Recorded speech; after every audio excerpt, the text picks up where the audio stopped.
Hello, everybody, and welcome to the Night Owl, a show that we do twice a week where we talk about all the latest in pop culture news, TV and movie reviews, gaming news, and just the general conversations of the day. For those who don't know me, I'm Price of Reason, and with me, as always, is my co host, Professor R2. How's it going, Professor?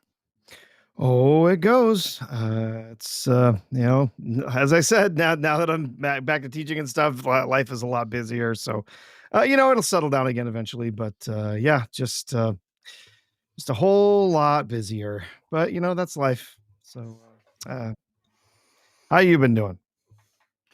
I've been okay. I've been okay. We do whatever we can, we do the best we can, and it's all we can do. They kept you hostage over over on your other stream just before this. That's funny. Yeah, no, no. First of all, it's just it's not that. It's just it's a show.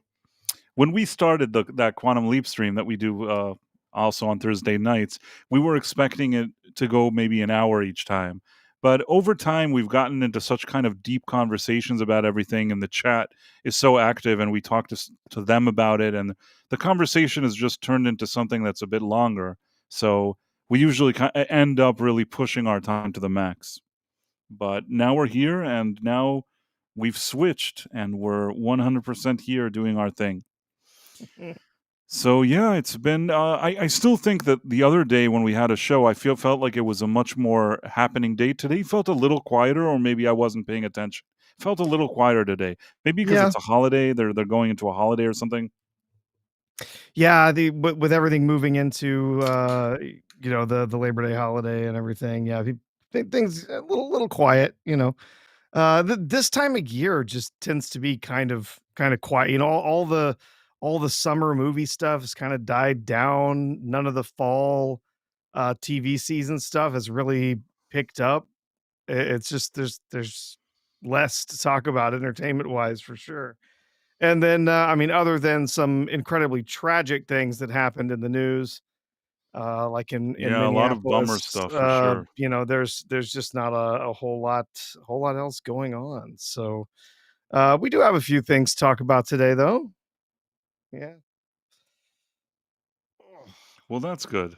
Um, yeah, no, we do have some stuff to talk about. I feel like both the professor and I are exhausted today, and Ugh, there was like minimal things, but no, we did put some stuff on that's the all right. thumbnail. There is some stuff, and I'm sure the chat will send us on many interesting rabbit paths along the we are going to be discussing trails. a lot of strange things. So basically, now we have this situation with Trump. First of all, I now I don't even remember.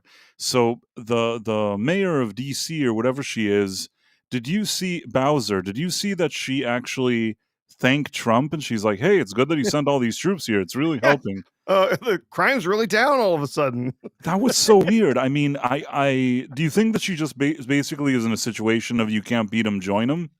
I think that has to be it. I mean, I can't imagine that she's really super happy about all of this happening. She certainly wasn't, you know, she wasn't like excited for this when it was first No, she announced. was the opposite of Uh, excited for but this. but now, yeah, she's saying, "Oh, yeah, oh, violent crime is down," and uh, we're so glad that we have all this support.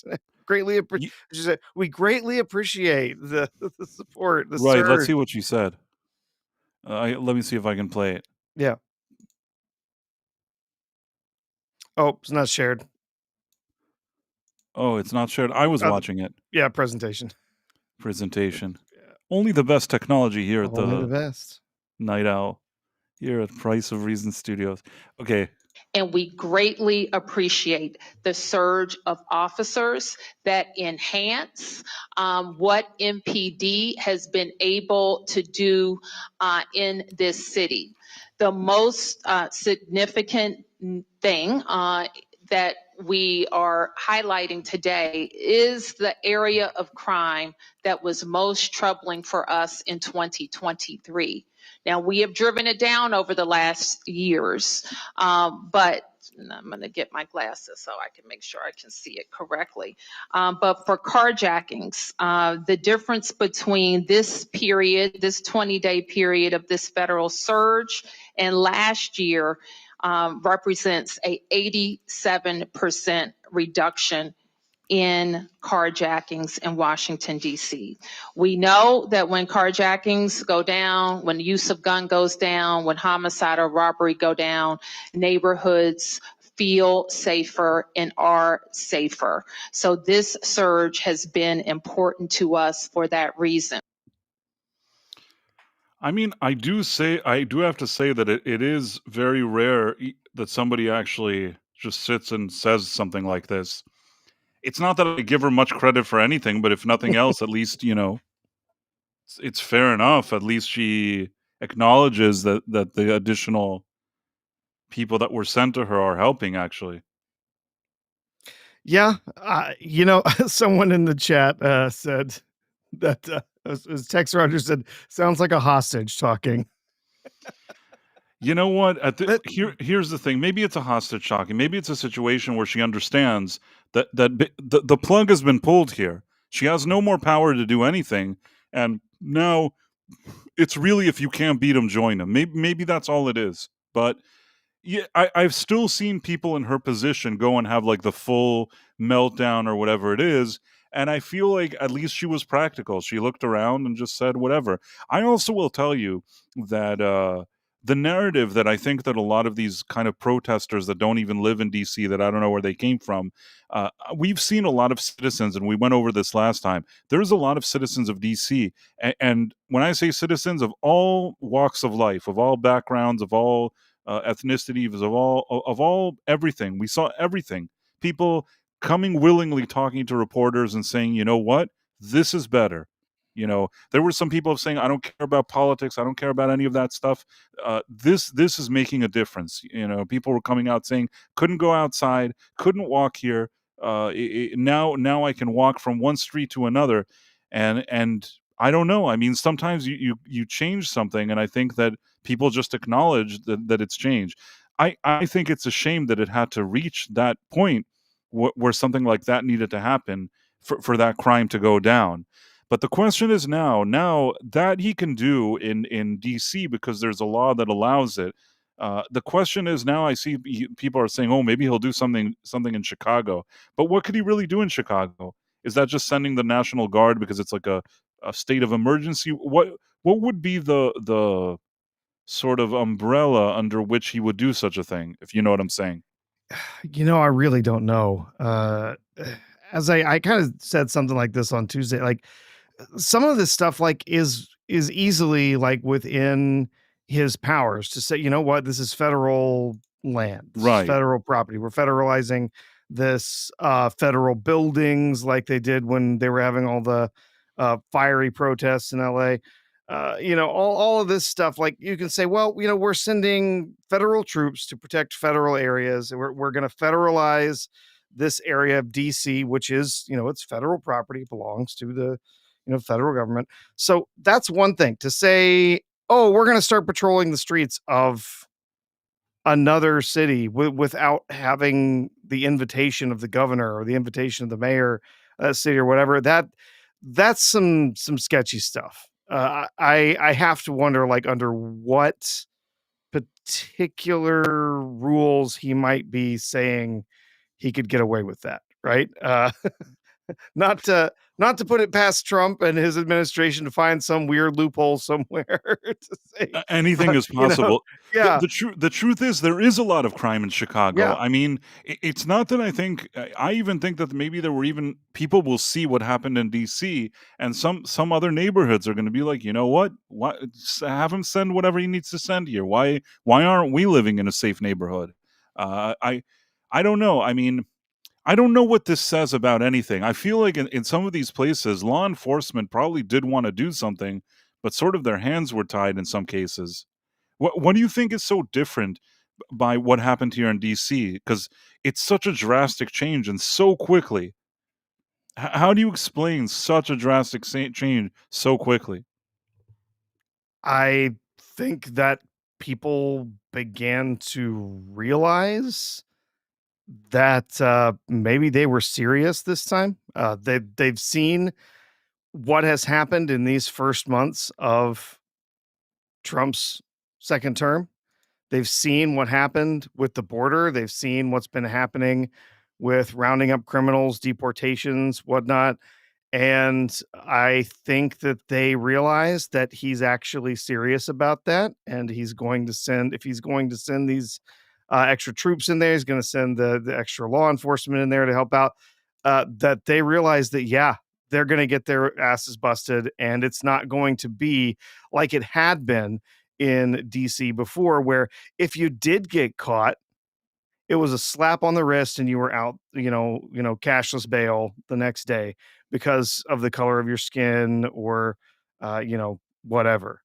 And so I think it is literally just saying, "We are actually going to enforce the law, and you are going to be arrested, you are going to be detained, you're not gonna get cashless bail, you're going to face consequences." I literally think it's that simple. It sounds insane that all you would have to say to criminals is follow the law, and we are actually going to enforce the law. But I genuinely think that's what's happening.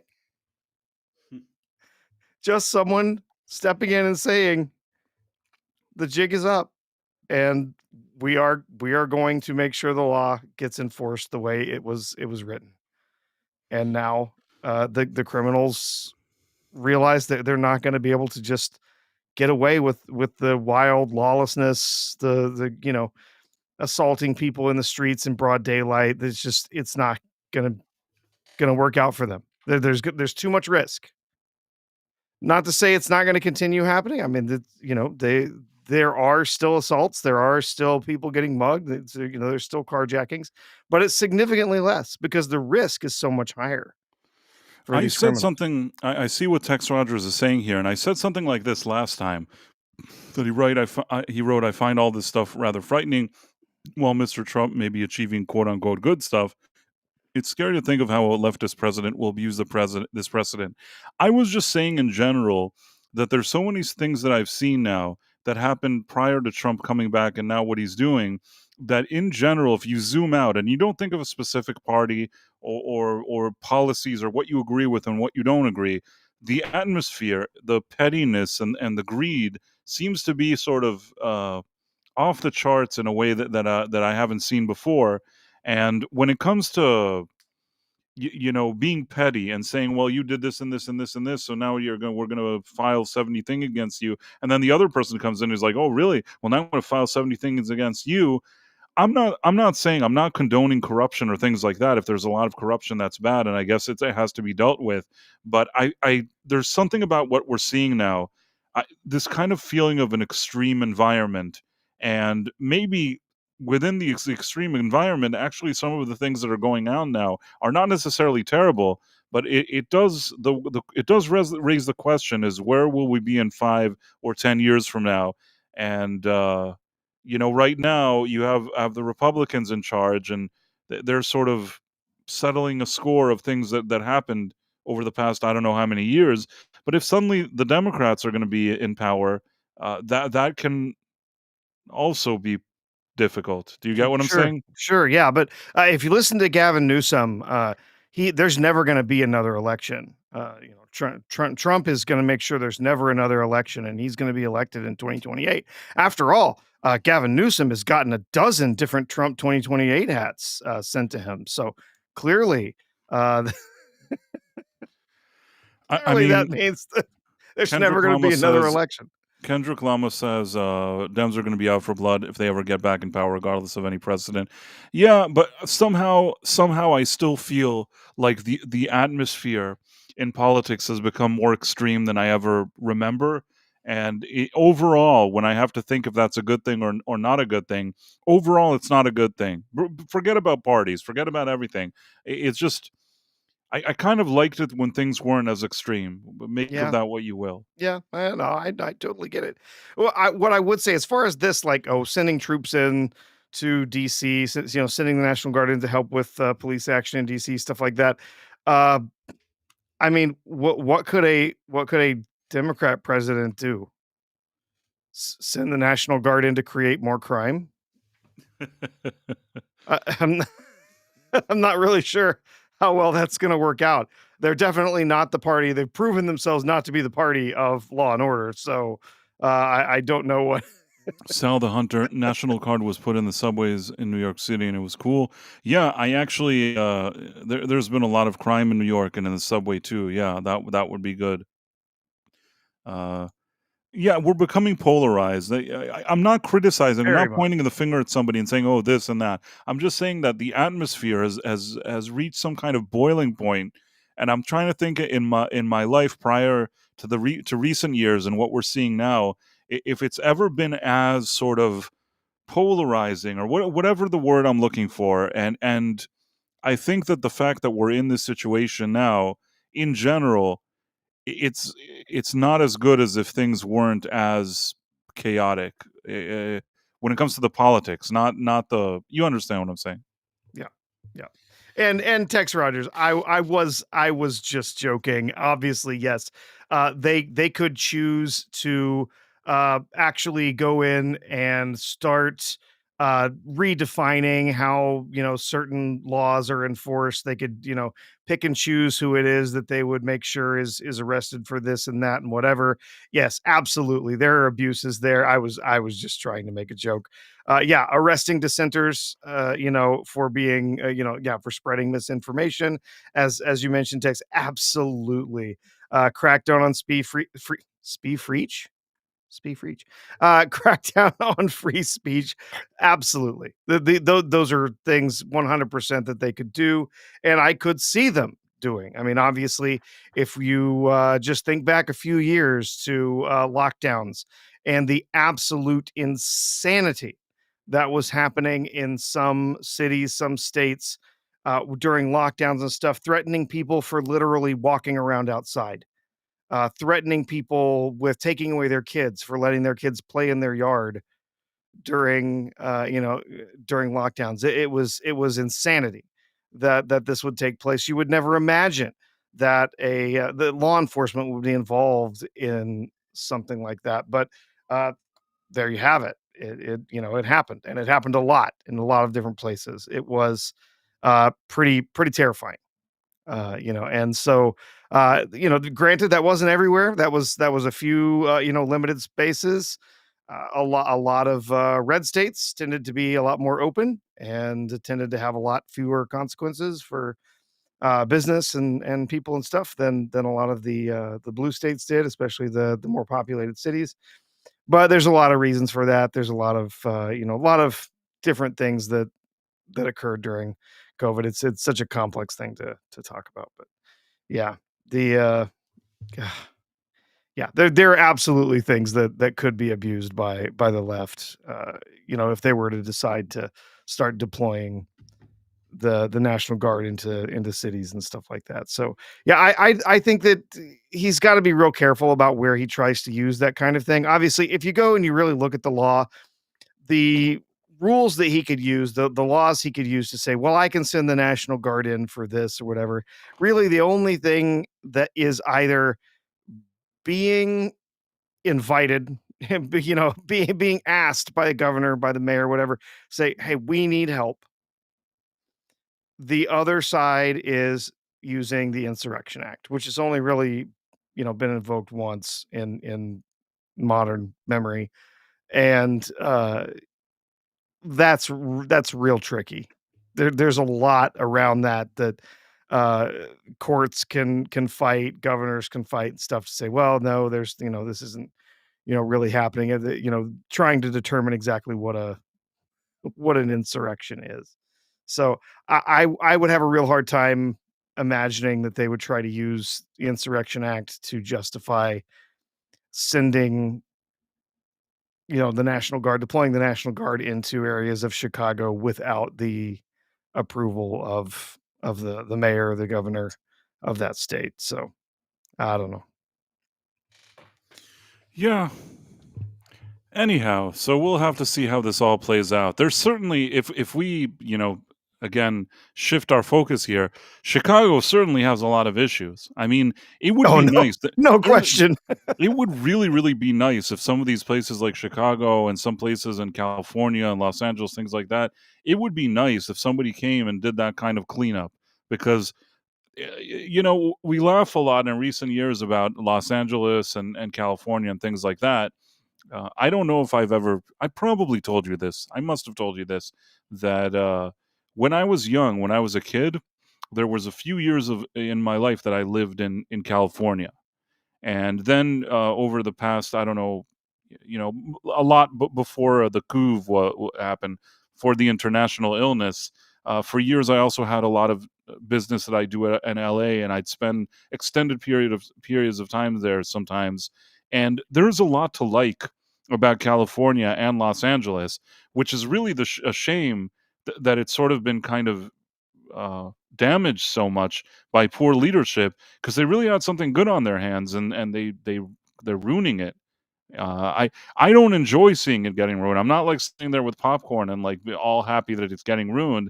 On the contrary, I wish it wasn't, but that's the situation. Hmm. Did Yeah, I tell you that I lived there? Or I never said that to I you. think you've mentioned it briefly before. Yeah. Yeah, I actually I've lived in different places, and as a kid, I actually for a few years lived in California, and those were really really pleasant years. Even though it was many years ago, but I will say that those were pleasant years. It had a nice atmosphere. The weather was good. Yeah. Nice weather in California No, but the when it's whole when vibe it's was when better. it's when it's not on fire. Yeah, It that was kind a of thing. whole different setup then. It Yeah. felt. I know I was a kid, so I was different too. But I'm still telling you that the atmosphere there was so much different then than it is today.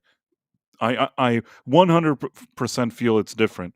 Even even when I think of myself maybe 10 years ago or things like that and things that I did and saw there, I even think now 10 years later it's different and not in a good way. Like nothing good has No. happened. I Yeah. I I absolutely think that they've elected the worst people.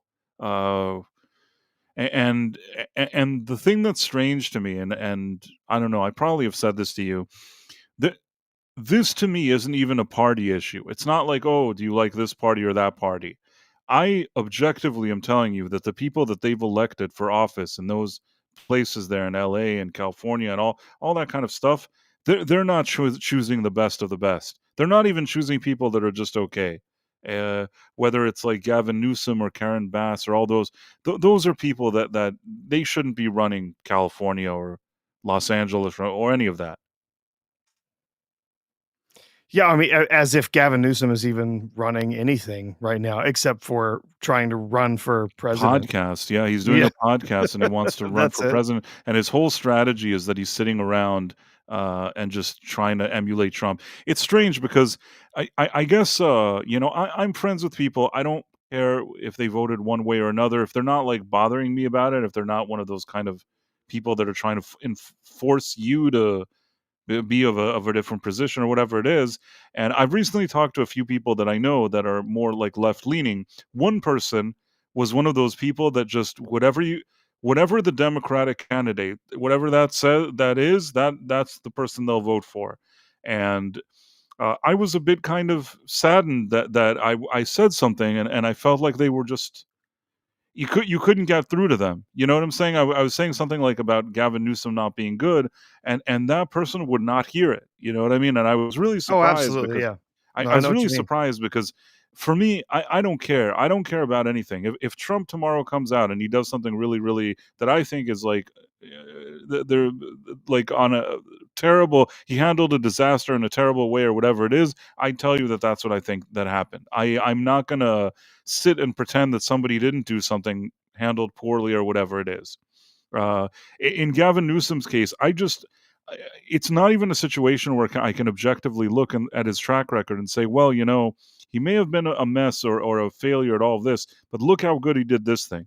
I quite literally can't think of anything good that this man has done. At the same time, I did talk to somebody left leaning this week, and that person absolutely didn't think that Gavin Newsom was good. So I guess maybe it's not a uniform thing. Some people, they're not going to break whatever it is that they're aligned with. They're not going to break no matter what. Whatever it is that the Oh yeah. system tells them, they're just going to go hand in hand and agree with the system, and that's it. And Yep. then there's other people that kind of break free from that and are able to just say, you know what, this isn't good.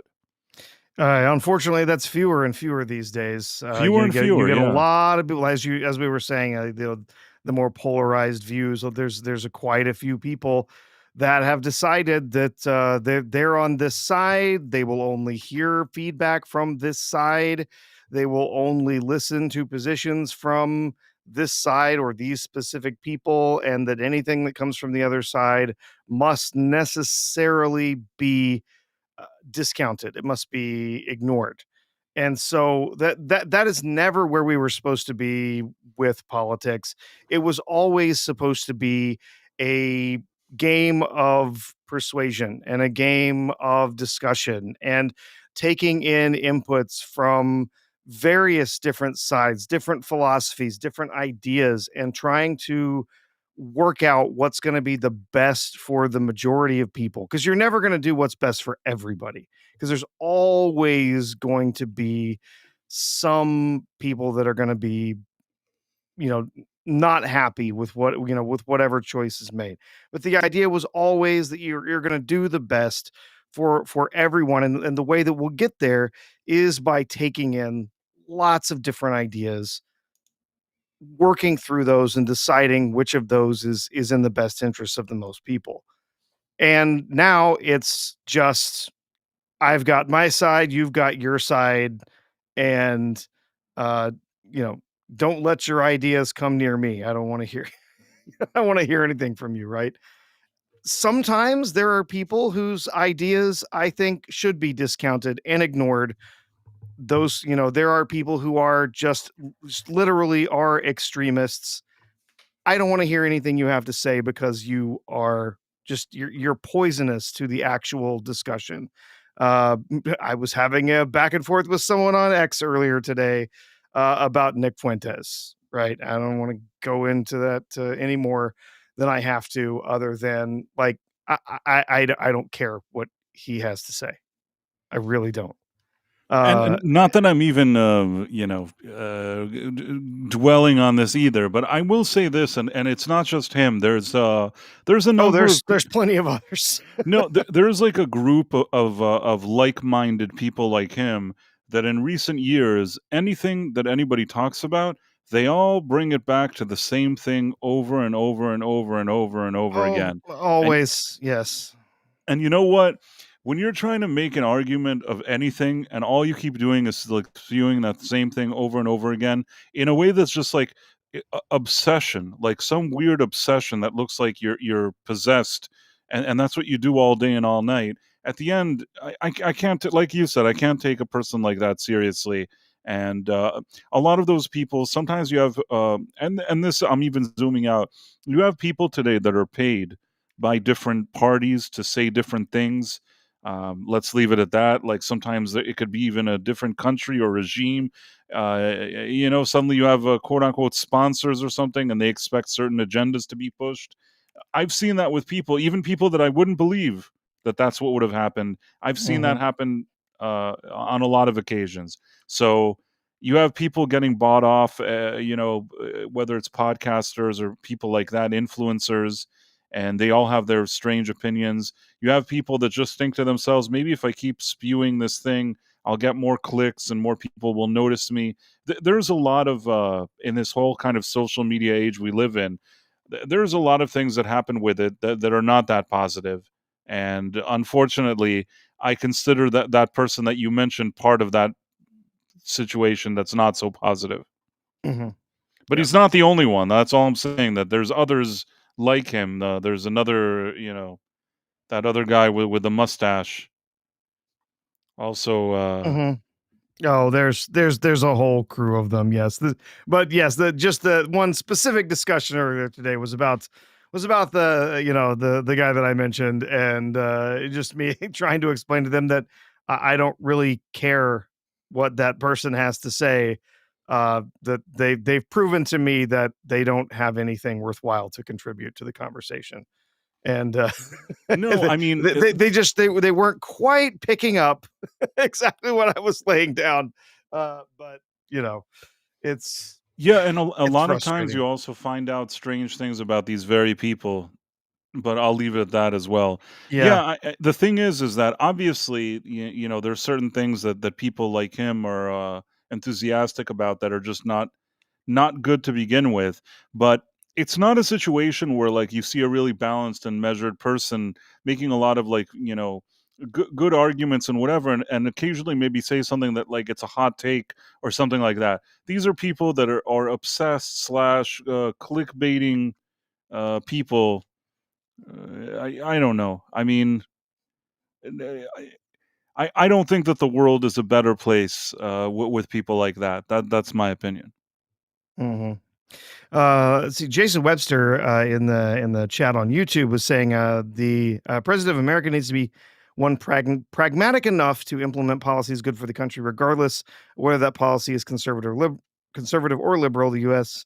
has not had that in decades. We haven't had that in decades in multiple branches of government, not just the president, but also in the Senate, in the House. You've had since the early 2000s, really significantly kicking off in 2008, 2009, when a certain person was elected to office and said, "We won, and so screw you." Uh, Things have just gotten worse since then, and it's become extremely polarized in all of those different areas. To where now it used to be that yeah, you got to when there was legislation, it there was sitting down and discussing it, and how do we find something in the middle that we can all agree with, we can all vote for. And now it's just all about how many seats can we get so that we can make sure that we have enough votes that we can pass anything we want. There's no like sitting down and talking about some literally bipartisan legislation. It just doesn't happen anymore. And I'll be honest, if we're looking for someone who's pragmatic as president, I think Donald Trump is the first really pragmatic president we've had in quite some In a time. while, Kendrick Lamar says Trump has shown pragmatism. At times, Yeah, I'd argue. I think the fact that and I think the moment that I really realized that is that when Tulsi Gabbard and RFK joined him, you know what? And I thought to myself, oh, he's just playing buddy buddy with them. But then when he gets elected, he's not going to even remember that they ever said anything. And man, when he got elected, he actually gave them roles. And I said to myself, this guy is, he has a different approach. yeah, And I will still argue RFK is more of a quirky guy. I don't know if he was a consensus, okay? But Tulsi Gabbard was probably amongst the best of what the Democratic Party had to offer. Like when you thought, I don't want these kind of AOC and Crockett and Newsom. I want somebody that like can actually speak and doesn't sound dumb and has something to say that actually means something. I think that Tulsi Gabbard was probably at the top of their list of people that weren't just kind of like dumb weirdos. And they did everything to get rid of her, and the fact that she joined Trump, it's a sign. It's also a sign of something that happened with that party, I think. It's a big deal that somebody just gets up and says, "You know what? Screw this party. I'm just gonna go with the Republicans." A guy called Robert F. Kennedy, even with all of his like the fact that he's sort of eccentric, whatever they say about him, the fact that he said, "Okay, I'm done. I'm joining Trump." That's not nothing. You have to look at it and recognize that there's something there that's not normal in terms of that something has changed. Do you get what I mean? yeah. Something has changed. Something has absolutely changed. That is not that the party on the right has become incredibly right leaning. It's that the party on the left has moved so completely far left. You've got a party that has decided that literally it's going to defend illegal immigration, it's going to defend crime, it's going to defend uh, a variety of different ideologies that are just simply destabilizing and destructive to democracies, to families, to everything. And they've decided that that's the hill that they're going to die on. And now, they you've got a favorability rating for that that party that's the lowest that it has ever been, because they will not let go of these maddening ideologies. They are tied to them to a level that we've never seen before. Right now, if you look at the favorability ratings for the Democratic Party, it's somewhere, depending on which survey you're looking at, it's somewhere between 24 and 34%.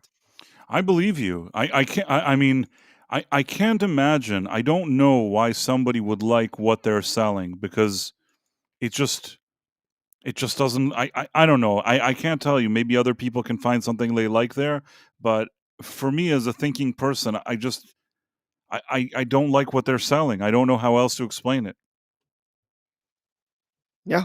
Yeah. He's well, I'm the on the left, they have become captive to the most radical elements of their party. And they cannot find a way to get away from it, because what has happened over the past, 5-10 years is that they have decided that they're going to let that part of their party run things. They're going to let that part of that party, because it was winning for a while for them to do that. And now they can't separate that. They've got that very radical left leaning side of their party that now says, you have to stay in line with us all the time. You have to do exactly what we say. You have to follow exactly what our rules are for this, that, and whatever, if you're going to stay a part of this party. And if you're not, if somehow you step out of line, they will completely cut you off. You're no longer allowed to be to stand for part of that party. To have a moderate Democrat now is literally impossible. Impossible. Now it's like your persona non grata if you just Yeah. say one thing that somebody doesn't like. And it reminds me of that video that Istafobos shared with us, the one with that girl that she came to Yeah, the the lady. Oh party, yeah, and they were with like the dreads. You they were can't like you can't be here. outwoking each other, and I Yeah. feel like that in some odd way felt like what that party looks like to me now. Yeah, it's just gone to this and just incredibly just out there extremist place. Kendrick Lamar says purity spiral. Yeah, exactly. If you don't perfectly fit with every single policy they have, which literally can change by the minute, by the way, if you don't fit with every little thing they do, if you're not part of that, then it's essentially it's cancel culture. If you don't always every time agree with everything that the farthest left part of that party says, you're out. Which is why we have people like Tulsi Gabbard, which is why we have people like RFK Jr. who are saying, you know what? Guess I'm going to go hang with the Republicans now, because they're okay with people who might not toe the party line every minute of every day. We might have some differences in social, issues and stuff, but that's okay. What we are really focused on is that actually all of us want to try and find solutions to problems. And so, if you're not going to let me be part of this party anymore because I'm not going to toe the line with every radical idea that you have, then well, I guess I don't have either I'm an independent or I'm gonna be a Republican, and they've decided that being an independent just isn't good enough. They're gonna go and, party with Trump and with his people, and guess what? They said, "Great, you're welcome. Come on in." That's not something you're gonna see from the Democrats unless you've got somebody who suddenly decides as a Republican, hey, I'm okay with having every every political idea that I have determined by 10% of the party, by 2% of the country. Great. Let's do it. I still see that happening. Yeah. Yeah, I agree with you. What was I gonna say? Uh, What's this double R star? Can anyone explain why Lefty Men look like Super Mario? Round glasses and Tash. What is that based on? I have no idea. There are some strange looks that seem to be particularly popular for left-leaning men, and I don't know where they came. It's some sort of bizarre mutation of like hipster thing. I don't know. The idea that they look like Super Mario is hilarious. But I did actually meet a guy recently. I was on a trip uh, with a corporate group and meeting some people, and there was one guy there, and I just kind of looked at him, and I looked at like the way he was dressed, and he had the mustache and everything, and I was just like, God, I know he is like a hardcore lefty. Just looking at him. Like, which was weird because like he worked for an oil company. But I'm like, I know this guy's a hardcore lefty. And then the more time we spent together and hearing him talk and various little things he would talk about, I'm like, oh my God, I was right. I'm not sure how he justifies working for an oil company when clearly he's way on the left, but okay. Like I just knew it from looking at him, and that's really funny. Yeah, the Super Mario look. Yeah, no idea where that came from. well, I'm trying to see. Yeah, I don't know where that came from as well. I saw a lot of people. There's people here. Elizabeth Quince, who has a subscription, and Radio Streamer, I saw has that as well. And I just want to shout out some of the people here on Rumble that have that. And I do. We do look at all your comments, and I really appreciate that. So just Yeah, wanted to mention that. yeah. It's good to see some more of you joining us that we haven't seen very often. I've seen you in some recent streams. Saw you on Tuesday. It's good to see you coming back, and some of our regulars there too, like Dude Bro, Sub 420, and Double R Star, and seeing Elizabeth Quince, who've Isaac is all a of good them been guy, by around the for a way, while. So yeah, great to see them, and a whole bunch of people joining us on YouTube, and we'll make sure to recognize all of those people later as well. for sure. I'm trying to see now that I hope I didn't miss something. I don't think I missed anything, but there wasn't any. Haven't missed any. I did not see any Okay, let me look for a second just to make sure. super chats or rants. But I do enjoy seeing people here. But yeah, Yeah. I don't think I missed anything. But yeah, that always makes me feel bad if suddenly I don't see something. I hope it's the Phobos got to hear what we said last time because it took me a minute to see his chat. Anyhow, yeah, so we went in a lot of different directions, and now let's try to come back to the main road here. So Disney is suing Sling. Did you see something like that? I did actually see something about this story. Kind of fascinating. It was interesting to see how uh, well, it's a essentially so it's a new feature they're going to be offering. Let me see if I can I think I can grab a story here. Pull it up real quick. Um because I had Something some. about a day pass. What does that mean? That they just allow them for one day Okay, to so watch? yeah, maybe you can look for a story. I'll talk about it here. You can maybe find a story to show.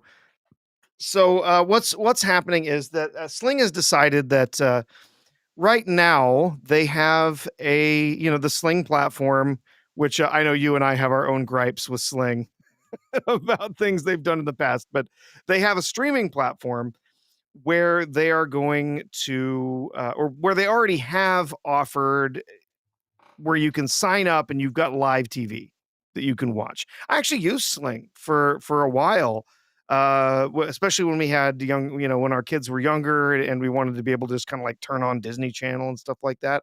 We used Sling for quite some time, and because it was just affordable. They had smaller packages where some of the other packages, like the YouTube Live one and the Hulu Live one, uh, the packages weren't as good. They didn't have they didn't have the mix of channels we were looking for. So we used Sling for a while. It was fairly affordable and it worked really well. It was solid tech, like a really good picture. And they had the package where you sign up and you pay the monthly fee, and it's kind of like cable. You get a whole bunch of different live channels. There's a little built-in DVR stuff that you can use, and so on. And the uh, the software, the streaming platform works pretty well. It's pretty solid. What they've decided to do is that instead of only offering those monthly packages, they're offering little streaming passes that are going to be available for limited amounts of time. So you can kick up $5 and you get access to whichever package it is for 24 hours. Or so say there's a game on ESPN or Fox Sports, whatever it is that they happen to have, and you want to go and you want to watch it. You don't have any other way to watch it that day. So you can kick in and you can, $5. Hey, I get to watch Sling for today. Or they had a 9.99 weekend pass. So I think it was Friday to Sunday, I think is like where you could kick in 9.99. Maybe it was Saturday through Sunday. I don't know, but you could kick in money. You got a weekend pass, and then you got a couple of days. You could watch it. So for me, I was like, actually, this is kind of nice. Right now, we don't have any live TV. Uh, in any of our streaming packages that we use, because it's just not something that we really pay that much attention to. And generally, if there's something like weather or whatever, we've got live streams we can get from our local stations and whatnot when there's severe weather. So we just haven't really bothered with live TV for a while. But occasionally we'll have the in-laws will visit or something, and they might want to watch a football game while they're here. And I was like, that's actually cool. Like I can just kick in $10 for a weekend, and when the in-laws are here, they can watch the game. And so I was looking at this and thought it was pretty neat. They had a few different versions of this, and I thought that was really neat. So now what Disney is really upset about this. Um, But why? What do they feel so like they're being screwed over here? Why do they? so right now, the way that you would pay for this is you pay, I think, 50. No, it's not 50. Oh, here, I found the story I was looking at earlier. They Sling is going to rolling out their changes. So they've got the 45.99 a month subscription that has their package of channels, 4.99 for the day pass, 24 hours, 9.99 for the weekend, so Friday through Sunday, and then $15 for a full week. And so you can just get those. And Disney is saying that this is these little mini bundles are violating the terms under which they get their distribution stuff through Disney. So in order to get their Disney branded channels, ESPN is one, the Disney Channel, Disney Junior. I think there might be one or two more. They're simply saying that, well, that's not the deal that you signed with us. We didn't sign a deal to allow you to let people access ESPN for a day. Right. I mean, I could sort of understand that. It's not that I completely don't understand why they're saying that.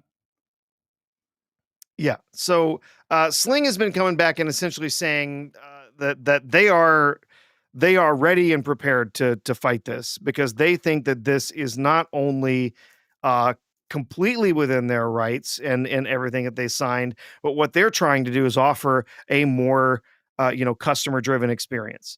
They want to be able to be more customer first, offer a more flexible viewing experience that fits customers' lives. And they're saying, look, they're paying us $5 for a day. They're paying us $10 for a weekend. This is we're making more off of these customers by the day than we're making off the customers that are paying for the whole month. There's nothing here that violates this agreement, and we're ready. Take us to court. Let's go. What do Right? you think though? Because I feel like I think the problem is I don't have the documents that they signed.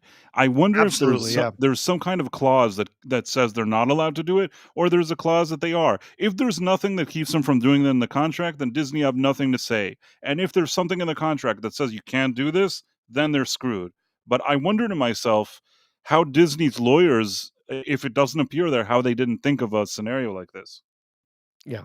So, I mean, there's a few different things. Obviously, we don't know exactly what those actual agreements were. Right? We don't actually know what those were and what the language is that's in those agreements. They've had a tiff. Walt Disney and Sling have fought with carriage fees and stuff like that before. For sure. And so, this is not something that's entirely new. Of course, now, Disney had,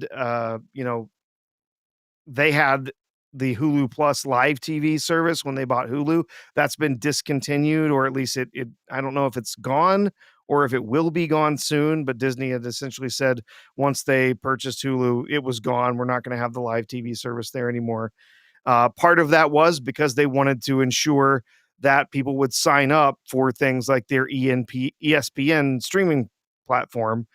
That's a more premium product, costs extra money, and then they could very specifically track people and that were watching different sports events. They could very specifically advertise to different sport events and stuff, so they're getting more money for advertising through that situation. And I'm certain that they feel there's some price competition here.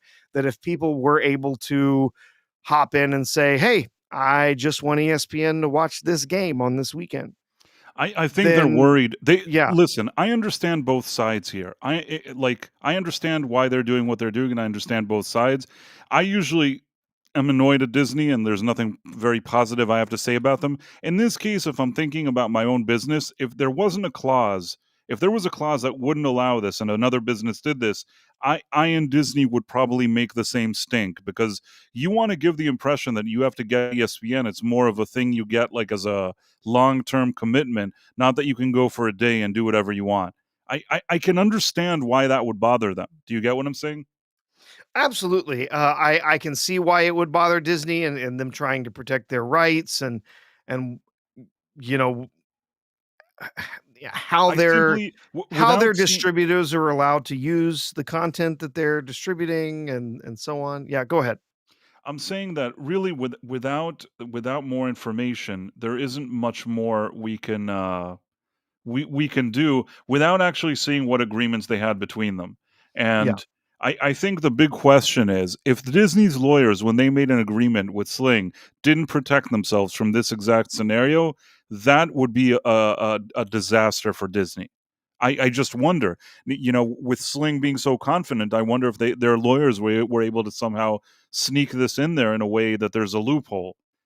So it's either a loophole, or Sling are not going to be able to continue, or maybe if it's something that's such a gray area that's not exactly defined, maybe they'll have to find a way to settle it. But I think that Disney are going to fight really seriously about this. Oh, no, they're definitely gonna fight this. I think Sling is also gonna fight this. There is absolutely, there is some bigger battles here, I think that they're trying to fight. Remember that the reality is linear TV is dying, both in streaming and in cable, especially in cable. Linear TV, literally one of the only things holding it together is sports. So that's the only thing that's happening. And so there's people signing up for big cable packages. Those big cable packages are buying into all of these big bundles of channels from Disney and Comcast and the various other different groups that own all of these different channels, and that's where they're getting that revenue. And that revenue is shrinking daily. When it comes to Disney, they're worried that what's happening is they're gonna start losing out on more of that revenue because now they don't have to pay for a whole cable package that they keep paying for months and months and months on end. where they only watched, 3 or 4 different events on there. No, they can go sign up for Sling. They can stream the 3 games, the 4 games that they It's care about fantastic. during the season, and that's it. For as a consumer, what you just described to me sounds amazing. That's exactly Exactly. what I would want. I don't Exactly, and want all their that crap all day. I want to be able to, if there's something specific that interests me, I do that. And not just with ESPN. I would prefer that with everything. Anything you yeah, can tell me. If let's say there's some streaming service, they're gonna have a few shows that I like and I can just do something for like a few days, I would take that deal. I would yeah. take all those deals. So what really I think they're looking to see what kind of precedent they can set here. I mean, Sling, that's what they're looking for because if they can win this fight, if they look at the language and they can show to somebody that, that look, we have the right to do this.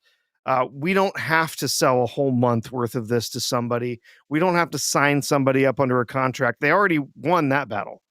They don't have to hold you to a contract now. You can buy a month and that's it. What they're saying here is we want to be able to be even more flexible. We want to be even more consumer friendly to be able to say, look, you want some linear TV? You only want it for 24 hours? You only want it for the weekend? You only want it for 7 days? Okay, we're going to be willing to sell that to you. We're going to let you sign up for that in that fashion. And I think where linear TV is going, the losses that are happening, the struggles that all of these different providers are having in actually keeping their products relevant and making money from them. If Sling is able to prevail here, it's gonna be, precedent setting for everybody. You're gonna see someone like YouTube TV, they're gonna start saying, "Hey, check out YouTube TV. You can use it for 24 hours, or you can use it for, a weekend or whatever." All of these other services like this, there's a few more, uh, actually, I'm not even sure how many of them are still around. There was Philo was around for a while. We tried Yeah, that I for don't a remember while, that. I don't and remember it that. it There's it didn't. Fubo. Fubo exists, but Fubo Fubo, is I yeah. think Disney bought or somebody bought some shares in that. There's something happened with Fubo. Yeah, yeah, they did. I feel like Fubo, they wanted to sue them and then they ended up buying them or something. I don't. Maybe I'm wrong. That's what I thought vaguely. Yeah, B- there was a Direct TV that was just a streaming platform for a while. Hulu had live TV, but again, I seem to think that that was going to disappear eventually. Although I do know that they raised the price of it like astronomically after Disney bought into the Hulu Plus Live TV. Like it used to be. I remember at one point we did actually have the Hulu Live TV. We tried that out for a while and it was like 45, $55 or something when we had it. It's like almost $90 now.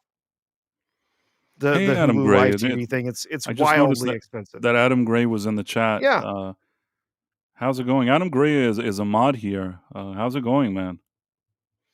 Yeah, he's getting the B-roll B-sides stream ready for tomorrow. I see. Yeah. Or maybe he's done and now he's just hanging out. But yeah, YouTube TV, Live TV, Philo was one. Yeah, that was the more budget one. We tried that for a while, and although the service worked fine, it just didn't have the channels on it that we wanted. Didn't Wow, didn't this have is on it what we interesting. liked. But Elizabeth Quince, you've been in South Korea for 11 years. oh goodness. I did not know that.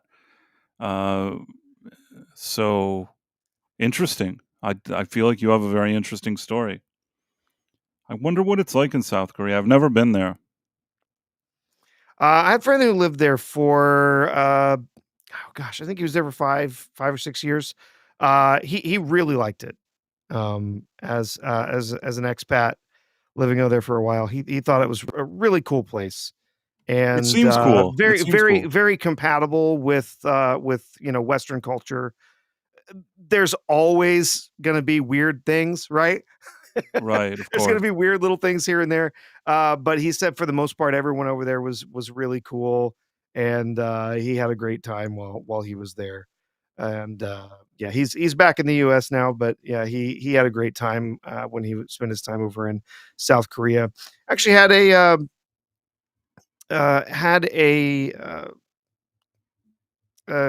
somebody that I worked with a while back. that spent some time over there over 3 years. He was doing like a research project with somebody over there. And so he went over there to meet with them while they worked on their research paper and stuff. And he said it was really really cool, and he always looked forward to getting to go over there and spend some time over there and see, like he said, in some ways it's like living in the future, and in some ways it's like living in the past. It's like this really strange sort of mix of, like, you go over there and it's like, oh, every single house has fiber internet and it costs like $5 a month. And like the internet is everywhere and technology is everywhere. And then there's also like other things that are like just feel like a throwback to the 90s, or Elizabeth Quinn said 1980s USA, right? It's but That's not a bad thing. yeah, That sounds good. I'd love to be no, in no, 1980s yeah, USA. I totally do it. yeah, and then, I guess, and then there's plenty of, like, crazy modernism, stuff over there too, so, yeah, it was, he said he always looked forward to his time over there. Elizabeth Quint says that describes it exactly. That's fantastic. Yeah, that's what he that's what he had to say about it. Like, he always looked forward to it, thought it was an absolutely beautiful country, and, the people were always wonderful when he was traveling over there, and, yeah, it was just like, it was the strangest mix of, like, you feeling like you were in the past and the future all at the same time. It's really interesting. I would love to visit, South Korea someday. It sounds like a really cool First of all, I'm just so excited with the things that Elizabeth Quinn says, that she found the Night Owl on Rumble front page, stayed because I'm in South Korea and I get my housework done, calm group, and I want to not completely lose touch with US. It's interesting that if somebody wants to stay in touch with the US, Professor, they listen to us talking in the middle of the night. Somehow that makes me feel happy. I don't know why. That's like the I best thing like it. anybody's ever said to And us. we've got someone else who is it that we see occasionally that's in, we see someone from Japan occasionally, an expat. Is it Yeah, Japan? Like, yeah, we have a uh, senpai or something yeah, like that. yeah. Sal the hamster says Syracuse, I guess, is 2.5 hour drive from where he's at. That's also Western New York, and that's also its own thing. Um, I actually there were there was a time in my life that I spent some time in upstate New York, and the one thing I can tell you is it's very cold in the winter, and that's why I decided that I don't want to be in upstate New York. But there was a window of time where I was there, and yeah, Syracuse. What I can tell you, it's very cold. More cold than I feel comfortable with. Now, it's not that you could still be cold if you're more in the New York City, area, but it's not as cold as upstate New York. There's moments where it's more significant snow. Some people love snow. They just want to frolic in the snow all day. I'm kind of the opposite. I like it when the weather is just kind of neutral. It doesn't have to be too hot or too cold. Although if I had to choose, I prefer more hot than cold. Don't know about you. If it were me, I'll take the cold. Really? Yes, The genuinely. Like, snow, the snowmen, and all that? absolutely. Yeah. You know what? If it's cold out, I can bundle up and stay warm. If it's hot out, there's only so many clothes I can take off without getting arrested. So, I see. yeah. Well, No, I genuinely, yeah, I prefer the cold. I always have. I've always been kind of, there's people just kind of have that nature, like if it's summer, we have to really struggle to keep the air conditioner like at a reasonable temperature so it's not freezing in the house. And because I hang out, we have a basement and I hang out in the basement most of the summer because it's just too damn hot everywhere else. But I yeah, I see. totally I get it. I know, I have some friends that live, on the coast in South Carolina, or no, North Carolina. Sorry, North Carolina. And, they live very near the coast, and they love that, like, the weather there is generally just in the middle most of the time. That's, like, their favorite part of living near the coast is for the most part because of all that water, because of how the temperatures don't fluctuate as much. They just love how it doesn't ever get too cold, doesn't ever get too hot. I don't know. I've never lived on the coast, so I wouldn't have any idea what that would look like. Yeah, Bishop Judah says California is the ideal weather, but its government is terrible. That's what I was trying to say before. That it was exactly the type of weather I like. Yeah. There was even a moment, maybe I want to say 15 years ago, there was a moment that I thought to myself, "Oh, maybe I should live in Los Angeles." And I ended up not doing that, and I'm kind of happy. I think if I was living there now, I wouldn't be happy at all. Yeah. I'll tell you, I live in the plains, lived in the plains most of my life. So the interesting thing about living in the plains is this. Uh, we don't have mountains that sort of adjust the weather for you so you can kind of expect what's coming. We don't have giant lakes or oceans on one side or another that kind of regulate the weather. With when you live in the plains, you just get whatever the hell you get. If cold is coming, you get all of it. I say If heat is coming, you get all of it. There's nothing to to even things out for you. 70 degrees is the ideal weather anywhere. Cool guitar ads. It's probably because I was looking at guitars last time because I was showing you what guitar I had because somebody was Absolutely. asking, Yeah. and yeah. By the way, a strange thing happened last time. Somebody asked in a super chat that we would talk about the Beatles' "Free as a Bird," and we had to listen here live, and I gave my thoughts on it. I then went and I listened again to the song, and I still thought the same thing that I thought when I told you. I think my analysis was spot on. What surprised me is that I'm starting to think that they deleted comments from their YouTube channel because it can't be that nobody else thought that it was a problem. Meaning, if you look at the comments on the Beatles YouTube for that video that they put, it's only positive. I haven't seen like one negative comment, and that doesn't seem right. Somebody would say that that's negative. Do you get what I mean? Absolutely. Yeah, that does seem a little strange. I mean, you Yeah. think it's the Beatles. Why would they need to delete negative comments? Or maybe there's just so many people that are just overwhelmingly positive, and that's it. But I tend to think that they deleted the negative comments. That's my opinion.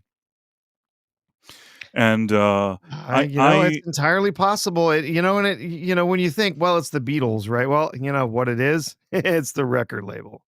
They're the ones that want to make sure Right, that no, no no, negative I don't think comments I are don't getting think that out there. Paul McCartney himself. I wouldn't put it beside him, but I don't think he himself is sitting there like deleting. Although that would make me laugh if like you brought me if it turned out like there's a video exposing that he's sitting there and deleting all the trolls. You know what? I'm not even gonna be mad at him. I would actually think that's funny.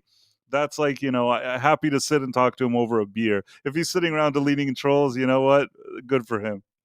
Who are all these people complaining about our music? We're the Beatles, aren't we? It the truth is, and I thought about it, like, there were so many things that they could have done differently with that recording, and it annoys me. It's still a good song, I still enjoy hearing them, it's not that I'm miserable listening to it, but I think that they didn't get it right, and there was a way to do this better, and it's unfortunate that they don't call me. Yeah, they should have given you a ring. You could have gone and told them exactly how they needed to mix that so that it You was know what? it You was you perfect. laugh, but I am telling you that whoever mixed that, even if it's George Martin's son or Jeff Lynne or whatever it is, they could have used me in the studio. I would have explained to them. I think that they didn't fully understand this, what I told you, that John Lennon did not treat this as a recording, that he's in a recording studio. And as such, you have to make a real effort here to make this sound a little more edgy, like it initially did in that previous version. It just, Yeah, it sounds too clean. I agree. right. It sounds too perfect. A Beatles recording shouldn't sound like that. No, It should have a little grit, a little edge, a little. E especially since you could tell that, Yeah. and it's like I said, it's, this is a clear situation, and I say this not like a dude, "Trust me, bro." I am not John Lennon, and I haven't sold, like, billions or whatever it is. All I'm saying is, I myself, throughout my life, as a person that plays multiple instruments and sings and does stuff, I've had situations, even with a little tape recorder or later a cell phone or whatever you want to call it, you put it next to the piano or whatever it is, you sit there, you record. Sometimes it is in the middle of the night. I was laughing, I was saying, oh, like he probably sat there with whiskey and like, drinking and playing piano. You know what? That probably I've done that sometime. You know what I mean? That's just sometimes you have that kind of vibe. You're not thinking to yourself, hey, can we have billions of people listening to this recording? Usually what happens is that you kind of just put the idea there. For example, Strawberry Fields Forever has a version that I think is just that. He arrived one day, like, I'm being polite and saying drunk because I believe that probably it was more than that, if you know what I mean. Sure. So, Strawberry Fields Forever, the original thing, I think it's him sitting with an acoustic guitar in the middle of the night when he's like, in a recreational state of mind, if you will, and he's Mhm. recording it. And if he didn't do that recording, you wouldn't have Strawberry Fields, okay? But the thing is that recording that he did there, that would never get released as Strawberry Fields. It's just not good enough. It's a guy mumbling in the middle of the night into a tape recorder, and I feel like the people that did this Free as a Bird, like whoever worked on it, I don't know who was involved in the restoration here. By making it so clean with John Lennon's voice, they're like, look, it's as if he's here in the room with you. But they forgot that during that time, what his state of mind was. And they're doing an injustice to him. If he was alive and he heard that, he'd get really pissed. Mhm. He'd Yeah. be like, "Oh, Yeah. it's rubbish." Like, he'd get really annoyed. I'm sure of it. The thing is that I'm sort of his representative. I'm annoyed in his name. On Oh, no. No, no, you don't wanna be like the woke people who get offended, Right, I'm offended for for on him. other I'm people's like the Karen. I'm the Karen that's offended for No. John Lennon. Oh. Oh, and I got good news, Price. I What got is it? good news. What happened? I got the very last copy of Beatles Trivial Pursuit. It gets here Saturday, so we're gonna have some Wow. fun with that later on. We are gonna have fun. Wait, I think there's, super chats, and I missed them. Yes, and I was gonna say, after that, we've got some super chats over on YouTube. Okay. Now I have to take this seriously now. Hold on. Switching gears. Switching gears. I Caleb got this. Levine is the price of Karen. Yes. I'm the price of Karen. I got offended for John Lennon. But the funny thing is that once I'm a Karen, like I didn't even do anything really important. I'm just like, John Lennon wouldn't have liked this track. That's not like much of a social justice thing going on. Uh, Let me see. I know what I need to do, and I'm going to do this right now. Okay. One second. I just want to like these things. Jason Webster sent us a few things, so let me pull this up. Mhm. If there's Rumble rants, tell me. I think I may have missed that, but No, I've not gotten any Rumble rants or gifts over there. okay. Now I'm going to share this screen. I know it's taking time, but again, only the best technology. So we have Seabrew 1138. Welcome to Leapers. Thank you for becoming a channel member. That is awesome. So great to see you here. You have the purple shield. People over time get like other colors of shields. It only gets better and Mhm. better with the shields. And Jason Webster says, I highly recommend visiting Seoul. I love Seoul. Visited Seoul last October, going to Tokyo in 2026. It all sounds great to me. I really feel like I would have a good time in Japan. I regret not finding a time at some point to go there. I've been in a few places in Asia. I haven't been to Japan, and it seems like a place that I would really enjoy myself in. I don't know why. I just always kind of been fascinated by it, and I like sushi, so there's also Oh, that. I would, yeah, I have always Japan is one of my bucket list places, one that we want to visit. The culture and the history and everything over there is just so fascinating. And, yes, specifically, I want to go, to visit the, Sakura festival. That That's a is, cherry tree. Yes, that's when they have the cherry trees are all in bloom, and it is just absolutely gorgeous, and it's just a really festive, amazing time in Japan and specifically in and around Tokyo. And yeah, I would absolutely love to go to visit that one day. I actually have a funny story, Japan adjacent, although not really. Uh, I have a friend who who was traveling. It's a really long story, but you know how you have that kind of app Duo or Duo? You do. I think it's called Duo. You study languages or something like that. Duolingo, yeah. Duolingo, yes. So basically, this person was traveling and didn't have time, and I guess he on the phone that he had the Duo, whatever it was, uh, really long story, he was gonna lose his streak because every day you take a lesson, you're part of a Oh, streak, and yes. then they're like, "Oh, you Yes. have a 700-day streak," or something like that. So he's gonna Uh-huh. lose his streak, and the thing is that, I I guess he didn't have the phone with the app on him. I don't remember what the circumstances were, but I managed to save his streak. And I went in and I got like a really poor score, but I managed, even though I didn't know what all this Japanese was and I didn't know what they were talking about, just by looking at pictures. Like I looked at the drawing of one word and then I saw like a drawing of another word. Just by weird logic, some of it was luck probably and some of it was logic.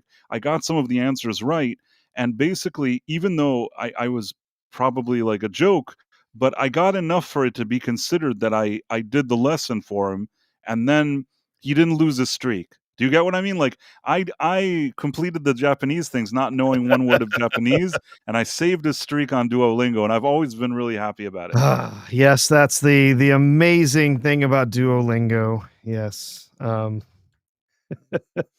I joke with my son all the time because he did a thing where he was like, I'm gonna learn Spanish. So he was doing Duolingo and he had like a 6 or 700 day streak, like more than 2 years.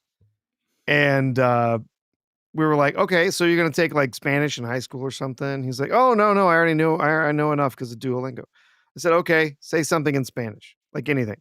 Like tell me my name and ask me what we're having for dinner. And he couldn't do it.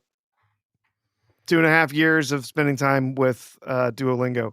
So the really funny thing is, and they've actually done some research on this, Duolingo makes you feel really good about, oh, I'm learning this new language. I'm doing all this stuff. And in reality, the vast majority of people that use it learn absolutely nothing. I have to say that I feel like Duolingo, it's better than nothing. You know what I mean? I do feel that it gives True, you something. true. Like I can say I don't now I'm gonna get it wrong, but tu nombre es Professor Artu. Uh-huh. It doesn't that mean your name is Professor Artu? I don't know. I could be wrong. Does it? I don't know. I don't speak Spanish. Anyhow, so yeah, I like a little, but yeah. No, I would be the guy with the I would be the guy that has his phone doing the translating for him because yes, my English is very good, but my ability to speak other language, no, thank you, no. I have I have an nude. ignorant American tongue, and I won't. I'm not going to be learning any other. I have nude. Says Duolingo sucks. If you want to learn Spanish, read children's books in Spanish. That's probably my level of Spanish. If you gave me a children's books, I could probably read it. That's the most I can do. Yeah. Just from one thing or another, I've picked up enough Spanish that in certain situations I can understand, what some people are saying. But Empress and him says a quarter of my Spanish is from The Princess Bride. Right, but I don't think he speaks any Spanish there at all. Like, all he says is, "Hello, my name is Inigo Montoya. You killed my father. Prepare to die." And he's not even. I mean, it's an actor that's I don't. Yeah. He's not even Spanish, but No, he's not. no, but he does a good Spanish. Oh, he's great. He's He's really great. good in the Everyone in that role. movie I is mean, great. I got Yeah. to give him that. Yeah. You keep using that word. I do not think it means what you think it means. That's such a classic movie. Man, It's that incredible. So good. So good. Great performances. So funny. it's an interesting the whole framing device for how they tell the story that it's, grandpa sitting down and reading the book to his, to his grandson and everything. It's all very good. Very classic movie. Yeah, I think it's Rob Reiner that directed it, right? It was, yeah. Hard to believe, but Rob Reiner today, when I think about him, I think of this kind of plump guy that says a bunch of nonsense, but, Well, the thing is that Rob Reiner, for the most part, he's never really let his politics seep into his movies, which is kind of strange to think of, right? Like, he feels so out there, but, uh, he's in the stuff that he's made, just never really let his particular brand of politics really influence the type of story he was trying to tell, the movie he was trying to make. And so, I'm actually really interested to see what's gonna happen with his next film, with, the new, yeah, brain fart. Uh, Spinal Tap 2. Spinal Tap 2. Yeah, I'm interested to see, how that's gonna play out.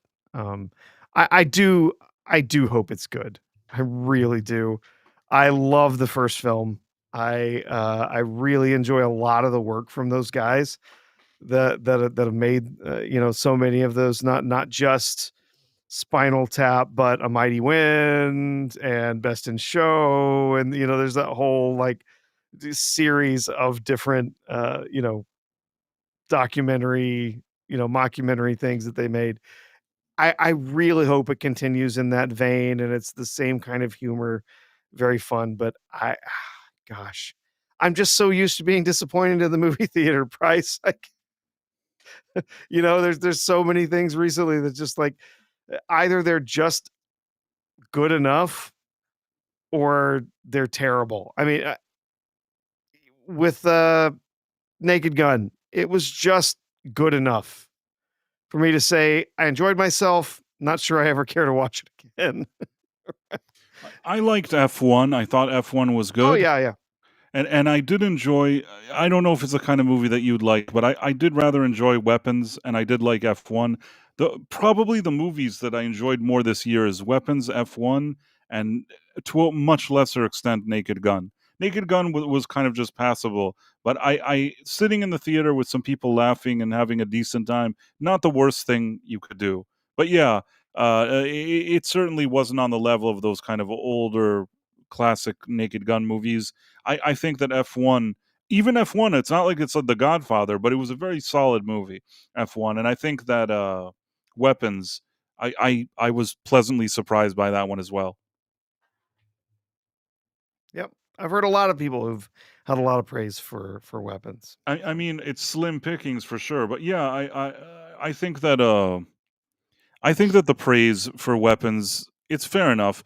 It's again, I think that if we were living in a time where there were a bunch of great movies, Weapons wouldn't be considered like, oh, it's the best thing that ever happened. Right now, because it's so rare that somebody just does something that feels a little different or feels like you haven't seen it a million times and it has its own vibe. You kind of appreciate it more because it's so difficult in this landscape to do it. That once something comes along that actually feels like somebody put some thought into it, you have a little bit of appreciation for it. But that doesn't mean that I'm just giving it a pass or something. I rather enjoyed it.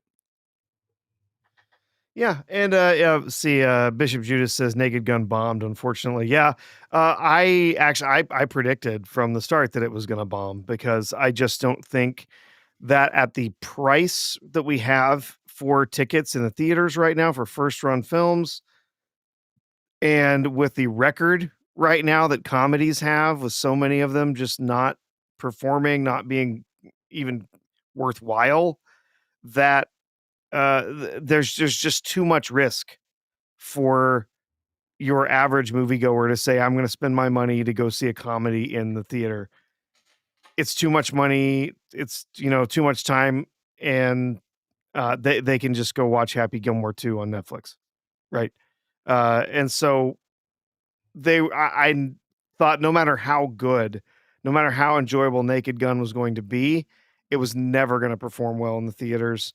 There just was never going to be enough people who were willing to to pony up the ticket price to see it in the theaters.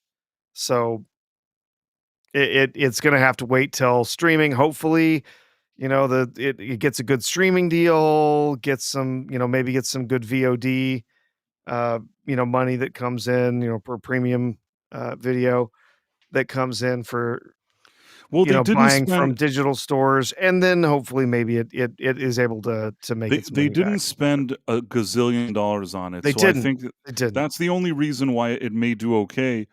They spent, let me see right now. They spent, what was the box office, the budget for it? Remind me, let's see, The Naked Gun. It was like 42, 52, something like that. $42 It was million. yeah. Right now, and we looked at it the other day, it didn't significantly change. Right now, it's 87 million at the box office. If you give it another week and manages to crawl to like some kind of 90 something, I think that, if it was maybe 100, 110, it would have been considered better for them because then they really cover their expenses. But then anything they do with streaming, collections, and things like that, it's already profit. And here they're going to need from the streaming some more money just to cover their costs. But at the end of the day, I will say this: it's not going to be overall when they do everything. It's not going to be a money loser, and the reason for it is just that the budget isn't so excessive. It's the kind of budget where you put it out thinking maybe there'll be some streaming deals. They'll be able to make some kind of profit, but it's not the kind of profit that they probably wanted to make. I have a Yeah, feeling that they yeah, wanted to make. they're gonna make some money back on this. It's not gonna be huge numbers, but it's gonna be some money they make back on this. Because if you can imagine, they what'd you say, 87 right 87 now? million. 87. So, if you look at, the cost at 42, if you think they They needed probably like a the hundred the and the six. marketing, They needed probably they 106 million. yeah, the marketing isn't gonna be huge for this. So, yeah, I mean, if they can pick up a streaming deal that gets them, 30 million, Yeah, that's on going to top be of already a whatever, plus. And then they're gonna be able to put themselves in the green, over the or years they'll make in the also black, money moving right? forward. The one thing that maybe they'll be able to pull off once the streaming deal happens, if the streamer that, let's say, gives them some tens of millions of dollars suddenly sees that everybody is watching it and it's doing well and it's actually performing well on that service, then you may have a situation where the streamer has an incentive to encourage or even to contribute money or do a collaborative deal to do a sequel. But that's a lot of ifs. I don't know how this will perform on a streamer. Could be that it'll just be a one-off and they'll never attempt it again. I'm not saying that it was the best thing that ever happened. I was at least somewhat happy that they tried to do a comedy and that I didn't completely hate it. But it doesn't mean that this is the only comedy you could do. There's other comedies you could do. They would have to be remakes though, because that's all that Hollywood seems to be able to do anymore. Can't seem to think of anything original Hollywood, but that's why I told you that I thought Yeah, that Weapons was interesting because at yeah. least it was different. Even F1, that one, they didn't, no pun intended, they didn't reinvent the wheel with F1. It's very kind of by the numbers, but it's made very well, and it's kind of feels like an old school Hollywood movie. Sometimes you don't need the most fancy thing. If it looks good and there's a good story and it does everything it needs to do, then that's good too. But in any Indeed. case, I don't know how we Yeah. got to all of that. What else do Yep. we have? Well, you had, potentially review here, but before we get to that, I was gonna share one more thing here, Do it. that we can talk about before we move on to your review. Uh, I thought this was interesting. Did you see some of these headlines today Let me about see. Star Wars Starfighter? Oh yeah, yeah. I was grumpy about it all day. Uh, yeah, you know So, why? supposedly the first official look here that we have of this film, of some of the stars here, and there's going to be there's a few more names that have gotten added to the list as well. So yeah, I'm what not were you excited. I'm not excited about this. This all annoys me. It's how like, could you be? no, I mean, it just annoys me that they're trying to like put a band-aid on a problem that's so big. It's like I basically the only way I was telling somebody today that if let's say the movie when it premieres The only way you get me excited is that if there's gonna be, like, right before you know how in Top Gun: Maverick, you saw Tom Cruise sitting there and saying like, "Hey, thank you for coming to the theater?" Mhm. The only way, if you wanna get me really hyped before this movie when I'm sitting in the theater, is you have, like, a message, uh, the movie starts, and it has a message for me. I don't even wanna see a message from Bob Iger, to be honest with you. I wanna see footage of security escorting Kathleen Kennedy out of the building, and her carrying, like, the cardboard boxes with the pictures on her desk, Oh, and, like yes. and it kind of like, in the kind of shame walking out of new Lucasfilm. You show that for, like, 5 minutes, like a kind of live stream. You show that, and then, like, the second that she's in the parking lot, the security have removed her, she's out, she's gone, then, like, you have, like, the Star Wars, like, logo, the text crawl, all that stuff, and the music. Maybe you'll have a little bit of, like, positive sentiment for me. Yeah. Oh gosh. Uh, First of all, Sean Levy, I don't know why I want him directing a Star Wars movie. I really don't. I like Sean fine. I just don't know that that's the sensibility that I want for a Star Wars film. W On top le of that, Disney Star Wars is just dead anyway. It's garbage. It's I'm dead not sure anyways. yeah, that I care about anything, but, we've got Sean Levy in there, he's got Ryan Gosling. Ryan Gosling, I have nothing positive or negative about him. I don't really care for him in particular as an actor. I don't think he's amazingly talented, No, but I I don't also think don't so. think he's particularly awful either. He's just sort of a there, you know? His performance could be fun or it could be awful. I don't know. But yes, Flynn Gray, who I suppose is this young man here, that's with him, from Winnie the Pooh, Blood and Honey too.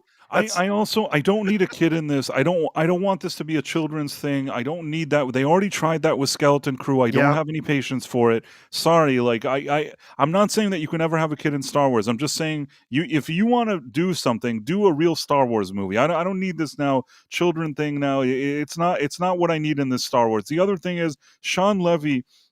He's good at kind of quirky comedy, funny. It feels like another one of those James Gunn scenarios. Now, I could be exactly, wrong. I could be exactly. wrong. That's what I'm saying. Yeah, It's a James I Gunn scenario. He's good at a certain brand of movies, and I didn't ever yes, see anything that Sean Levy did and think to myself, "Wow, now let's give this guy a Star Wars and see what he can really do." Not once did I ever see it. Even if it's a movie that I didn't hate, I still didn't think that to myself.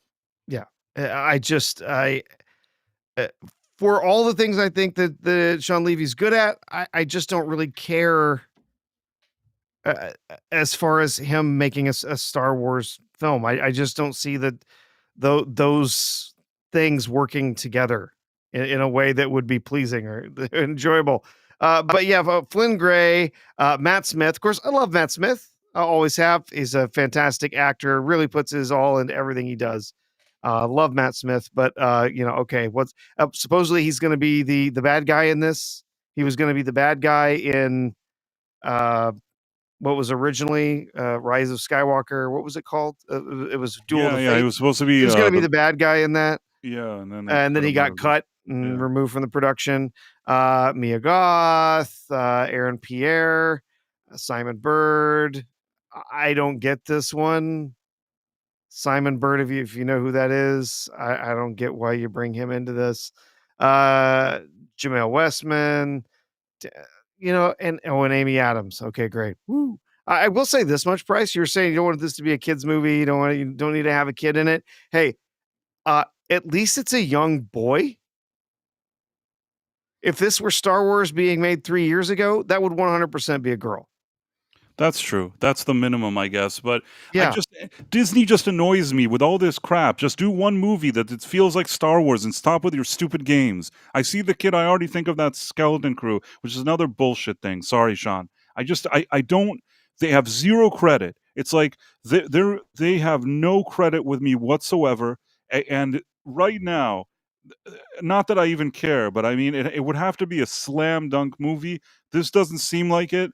I don't know. I mean, if it'll be a good movie, I'll tell you, "Hey, this was a good movie." But Kathleen Kennedy, the only way that they would really do justice to anybody is to remove her, and remove her in a way that acknowledges that she did a bad job, she ruined the franchise, she alienated fans, and she has to go. Not that it would matter to her. She's already, like, in her 70s. She has like a gazillion dollars in her bank account. It's not going to matter to her anyways. She's the winner. I always say this: the Kathleen Kennedy is the biggest winner in all of our kind of whatever for years that we've been criticizing Star Wars, that we've been criticizing her. We lost and she won. There is no bigger winner in Hollywood than Kathleen Kennedy. Imagine that you get the biggest brand in entertainment, you run it into the ground, and you continue to walk around, eat hors d'oeuvres, collect awards, and have everybody kissing your ass and telling you that you're the best, and you have hundreds of millions of dollars at minimum, if not more than that, in your bank account, and you're continuing to make more millions every month because that's what you get paid for being the head of one of the most quote unquote important studios at one of the quote unquote most important companies. Nothing matters to this lady. Nothing. You Nothing and at I all. No. lost, Professor. Do you understand? Oh, She won. absolutely. She won, and we lost. Yep. And now they're like, "Oh, do you want to see Ryan Gosling?" Somebody Do wrote here you? that it's my favorite fart sniffer. It's funny that the person actually knew this because I said this before. That Ryan Gosling always looks like he just, like, smelled a fart. That's his face. Anytime you look Yep. at Ryan Gosling's face, it looks like he just smelled a fart. And I'm not saying that even to be mean or funny or anything. Look at him and you'll see that once you see it, you can't unsee it. He always sniffs a fart for some reason. And he never some people are like, "No, he has such a great vibe, he's so much a charisma, whatever." And I don't feel that way. I feel always like he's just kind of there. He's not the worst actor in the world. If you put next to him somebody who's a good actor, maybe somehow it could be okay, like The Nice Guys or something with Russell Crowe, where Russell Crowe really, carried it. Yeah, Ryan Gosling is fine there. It's not that everything he does is awful, but at the same time, I don't think he's anything to write home about. I think he's Yeah. very overrated. Agreed, agreed. I think he's definitely overrated. Again, I don't have anything in particular that I hate him for. I just don't think he's particularly he doesn't have that draw of a movie star. Okay, women think he's cute or hot or something. I don't know, but that's he's not. There's nothing about him that makes me say, "Oh, I got to go see the new Ryan Gosling picture." Right? Oh, he's going to put on a great performance for me. No, it just he's sort of there. And that's about the best you can say. Well, what we're getting apparently is an all new standalone adventure, an entirely original story set in a period of time never before explored in Star Wars. Okay, great. What period is that? Yeah, exactly. Uh, right after the Death Star exploded or something. I don't know. That's okay. Uh, it's been announced. They say they're starting production, whatever. That doesn't mean they're starting filming. They're starting production. I don't know when the actual filming starts. I still say I'm not going to believe this movie is coming out until it actually comes out. There's just been Yeah. too many Star Wars projects that have been canned in the midst of whatever, and I'm not buying it. I'm not buying that this is actually coming out until it's done. It's in the can and it's coming out because it's not due to come out until 2027. So this is going to be their 50th anniversary movie. Yeah. I don't know. They don't deserve anything. And Kathleen Kennedy, even just reading, he's like, "Kathy called me, and yeah, I was so excited." That already is like you're starting on the left foot. I don't want to hear anything like that. If you want me to take your Star Wars movie seriously, I don't want to hear anything about Kathy Kennedy calling you and how excited you are to work with her. That's like already something that I don't like. Yep. He's got no choice but to lick the boots, though. If he wants the job, he knows what Kathleen Kennedy's going to demand. From the day Kathy Kennedy called me up inviting me to develop an original adventure in this. I don't believe any of this. This is all. Listen, at the end of the day, this movie will come out. If it's good, I'll tell you. You know what? It was fine. I'm not saying if I review movies. Obviously, I will see. I have a monthly pass, and if this movie should ever actually get made and get released, I will go and I will watch it. And if it's really good, I'll tell you. You know what, Professor? I don't know what to tell you. It's actually a good movie. But if it's not a good movie, then I'm going to say it. And there's not enough fan goodwill for me to say, like, well, it's not the best, but, whatever. Like Rogue One, that some people say, oh, it's like the best thing that ever happened. It's not the best thing that ever happened. Rogue One is a movie that had a troubled production. And if you look at the first two acts of the movie, they really have a lot of issues. The only reason that Rogue One somehow managed to kind of seem like a positive movie is that the third act I think is actually pretty pretty decent, maybe amongst the best things that Disney Star Wars has done, the third act, but that's like a third of a movie. I had to watch two-thirds of a movie before that final third. And the other thing is that, at the time, using these kind of member berries, bringing Vader, doing this, doing that, it was still exciting. We were still in the phase where member berries like that still were something. But by now, they've abused the Vader character so much and all of those legacy characters that if I see Vader now, it doesn't even give me that feeling anymore. Like, yeah, whatever, Vader's here. Like, I don't even care because they cheapened him so much. Yeah. It's oh, it's such a waste. Star Wars has been so thoroughly wasted, destroyed by Kathleen Kennedy, by Dave Filoni, and just the whole, writing group that they had there. It's been so thoroughly ruined.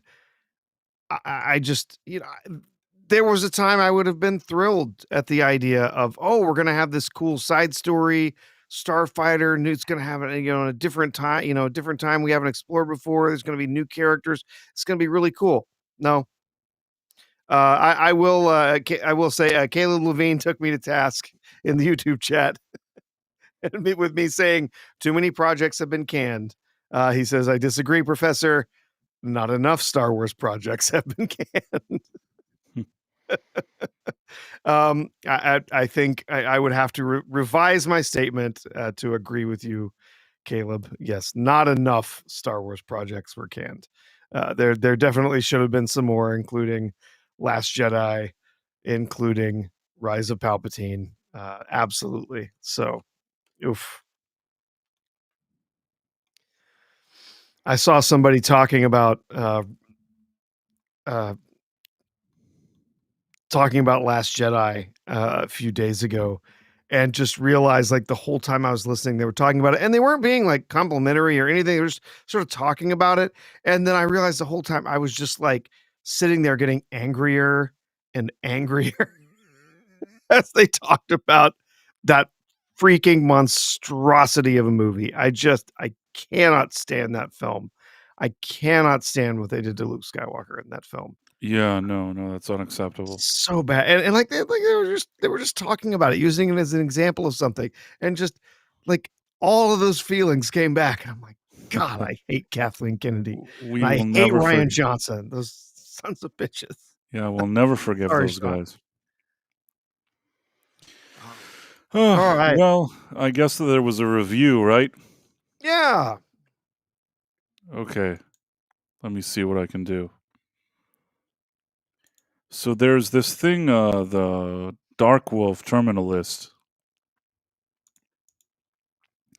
It's not that I have like 5 hours of a review here, and the truth is, I think they've uploaded 3 episodes.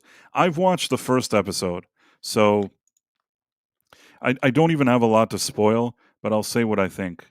Let me see if I can find it. I wonder what they gave. So this is Terminal List, right? This is on Amazon.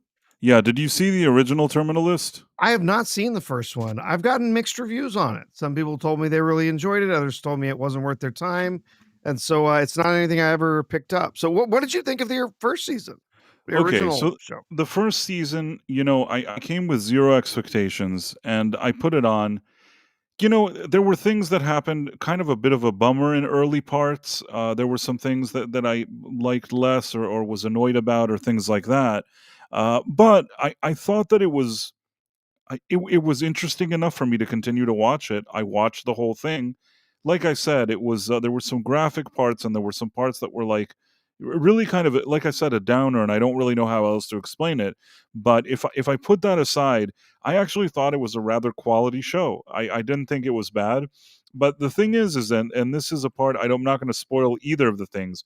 There are certain things that happened in the Terminal List and the one with Chris Pratt, the first season, that they introduce certain characters, certain things happen, and I feel like I don't really need a prequel to show me how we got to that space. You know what I mean? There was one season of Terminal List. If anything, you can show me the next season if you want, and I'll probably watch it. I don't really need a prequel thinking like, oh, well, what happened with some of these people 5 years earlier? Don't really care. I think that it's kind of strange for me that they even are going there. With that being said, and I came in really grumpy thinking, like I don't feel like watching this. I don't care. Like they had enough attention that if they had like a season 2 of the actual Terminal List, I would watch it, but I really wasn't excited for the prequel. But I will say that I put it on and I watched this first episode, and you know what? I didn't hate it. In spite of me like being like super grumpy and coming into it like coming in into the fold in a way that like I wasn't happy to watch it. I think that it managed to not bore me. There's a good feeling when you see a bunch of like guys, dudes, like soldiers acting like dudes. It felt like a show that was being made at least until this moment, a show that was being made for a male audience, if nothing else. Do you get what I mean? Like Yeah, some sure. dudes at a base, there's a threat, they're talking about it, they have to deal with it, they're like bros, they have like families, they look out for each other. All of this is stuff that I don't completely hate. It was at least until now, although people are saying wait a few more episodes, it'll change. But until now, there was no like girl boss that arrived and like barked at them and weird things like that. It felt very much like a dude type of show. Now, some people claim that the more I watch it, I may change my mind on that, but at least based on that first episode, I thought it was kind of interesting. Um, yeah, Okay. basically there's a character that we see. There are actually a few characters that we see in the Terminal List, and the other thing is, I thought, oh, they're not going to actually bring Chris Pratt for this. Maybe they're not going to bring him. At least this first episode, Chris Pratt is there front and center, so Yeah. they did bring him for this. He's there, and like I said, it didn't bore me. Hmm, But alright. there's nothing, it's not that I can say there's something miraculous about it. They're like at a base, uh, you know, there's some terrorist threats. They have to take out Yeah. like some bad guys. It's all like happening like some base in Iraq or whatever it is. It's fine. Listen, it's fine. Uh, I'm gonna continue to watch it. It was good enough for me to continue to watch it, but at the same time, I wasn't really itching for it. I didn't ask for it, and I thought it would be crappy. At the end, it ended up that it was at least the first episode. I didn't hate it, so Mm, make of that what you alright. will. Yeah, was looking at IMDb, it shows Chris Pratt only listed for 2 episodes, so I would assume, Oh, he's maybe they just kind he's of in the lure one you you in. saw, and then maybe he's in the next one, or maybe he's in one near The the end last or one, he something arrives like at that, the the end. last one. Yeah, he's like in the first one. He like bookends it. He comes to the first one, then you have to watch a bunch of episodes without him, and then you watch like another one with him. Maybe it's Yeah, fine. I mean, it was nice to see him anyways. yep, yeah. He hasn't had a lot lately. He he did, uh he did The Electric State. He probably collected a great paycheck for that movie. I mean, it was a Yeah, piece of I'm crap. I sure couldn't he even get did, through yeah, it. I think I put on the Electric State. I think midway through I fell asleep and I never went back to watch the end of it. It just and bored me. I don't know. yeah, he I did the understand that maybe it's good for somebody. I never felt the urge to go see the end of it.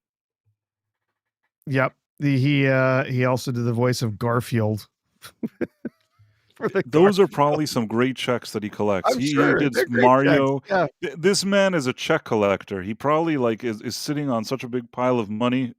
He could do nothing now. Well, and he's I mean, I also think, unfortunately, I think there's quite a few project he's been blackballed from because he is not a hard left, personality in Hollywood. And so, when that happens, there's a lot of stuff that you don't get offered anymore. I wonder if he's gonna show up anywhere in, Doomsday or Secret Wars. I I really think he do. will. I think he will. But yeah, I'm sure that some of it has to do that maybe they don't like him or whatever it is. But yeah, don't know what to tell you. Uh, we'll see. We'll see how it plays out. I mean, I don't think he's blackballed necessarily. Maybe No, he listen. just by He makes money for some them. people. Yeah. I'm sure there's some directors that maybe because of what they perceive him as, they wouldn't call him. But I think that there's, sometimes also don't forget they want to pat themselves on the back and say, look how inclusive we are. And from what I can tell, he doesn't seem like a guy that shows up on the set and talks about his politics all day. If anything, it looks like he just keeps his stuff to himself. So if already they wanted to sort of pat themselves on the back and virtue signal and say, look, see, we're actually nice to everybody. We're not excluding people. He would be the guy that they would let in. Do you get what I'm trying to say? They wouldn't Yeah. let James Woods in, but they would let somebody like Chris Pratt in. Chris Pratt isn't Sure. sitting there every second on his Twitter tweeting a bunch of like things that he's giving all of his opinions on everything. Chris Pratt like almost has never really said anything about at all. He just keeps to himself, doesn't really talk about politics all day. I think that if anything, he would be the one that they would include. That's my Mm, 2 cents. yeah. So Oh, chair's creaking here. Need to get some oil on it. mine or We do have yours? mine was. Oh, mine was too. We have a super chat Oh, okay. over on YouTube. Let me see. Where is it? Just a few short minutes ago. Okay, hold on 1 second.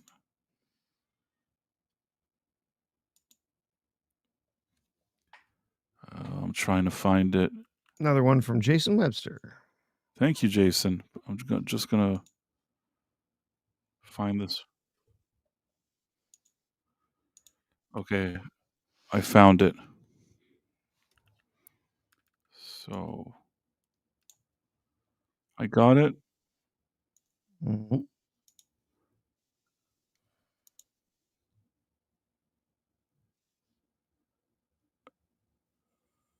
Oh, okay. Sorry. I had an echo where I heard me talking to myself, Oh, but now I think we're good. 1 second, Jason. I'm gonna be right there with the super chat. Just firing up our technology, the night owl technology. Our you, presentation you skills got are, you are got just that little you gotta have that little crank on the front of the engine like the old timey cars. We gotta turn it over.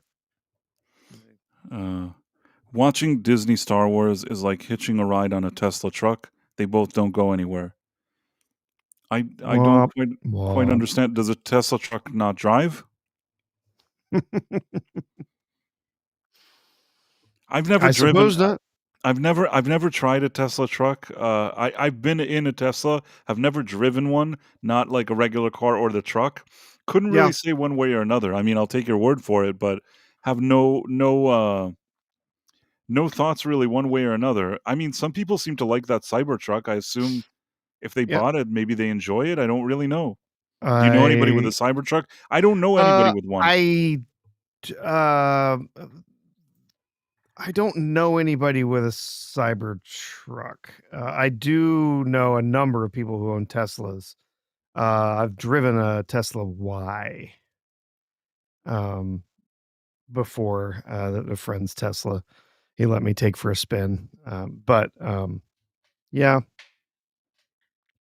there's a few Cybertrucks in the area. I think they're kind of gaudy myself. Although I will say, have you seen the Tesla Cybertruck where they, because it's got It's got the stainless steel, the brushed stainless steel on the sides, you know? Yeah, Have you seen one where they've polished it? I've seen it, yeah. And that looks awesome. It If I does look kind if of I were cool. gonna throw $80,000 behind getting a getting a Tesla Cybertruck, I would drop the other couple grand to have somebody polish it because It does look those pretty look really cool. awesome. Yeah, yeah, I know exactly what you mean. Listen, I don't have one. I don't have anything against it. I mean, if somebody said, "Here, just take one as a present. Can you drive it around and tell me what you think?" Sure, I do that. But it's not. I'm not really where I'm at right now. I can't really deal with an electric type of vehicle. Yep. I I I have to deal with the old-fashioned type of you have a gas station and you fill up the gas. I'm just not in an area or in a situation where immediately available is that kind of charger, and I don't wanna deal with it. I maybe one day it'll be worth it for me to deal with it for whatever reasons, but at this moment in time, I think that, like, the more, gas-based vehicle is more what I would need. I do have a friend that got a Tesla, and then he had to move, And then he couldn't find a charging station. and then when he moved, there was nowhere to charge the damn thing. I didn't have any chargers that were available in the parking garage for the apartment buildings where he lived. So he's been in this mess of trying to figure out where the hell he charges his car. There are some around, but it's just been a mess because before he was like, "Oh, it's cool." He could get it. He could just charge it up where he was. I had charging, available in the parking lot, or he could go to his parents' house. He could charge it there.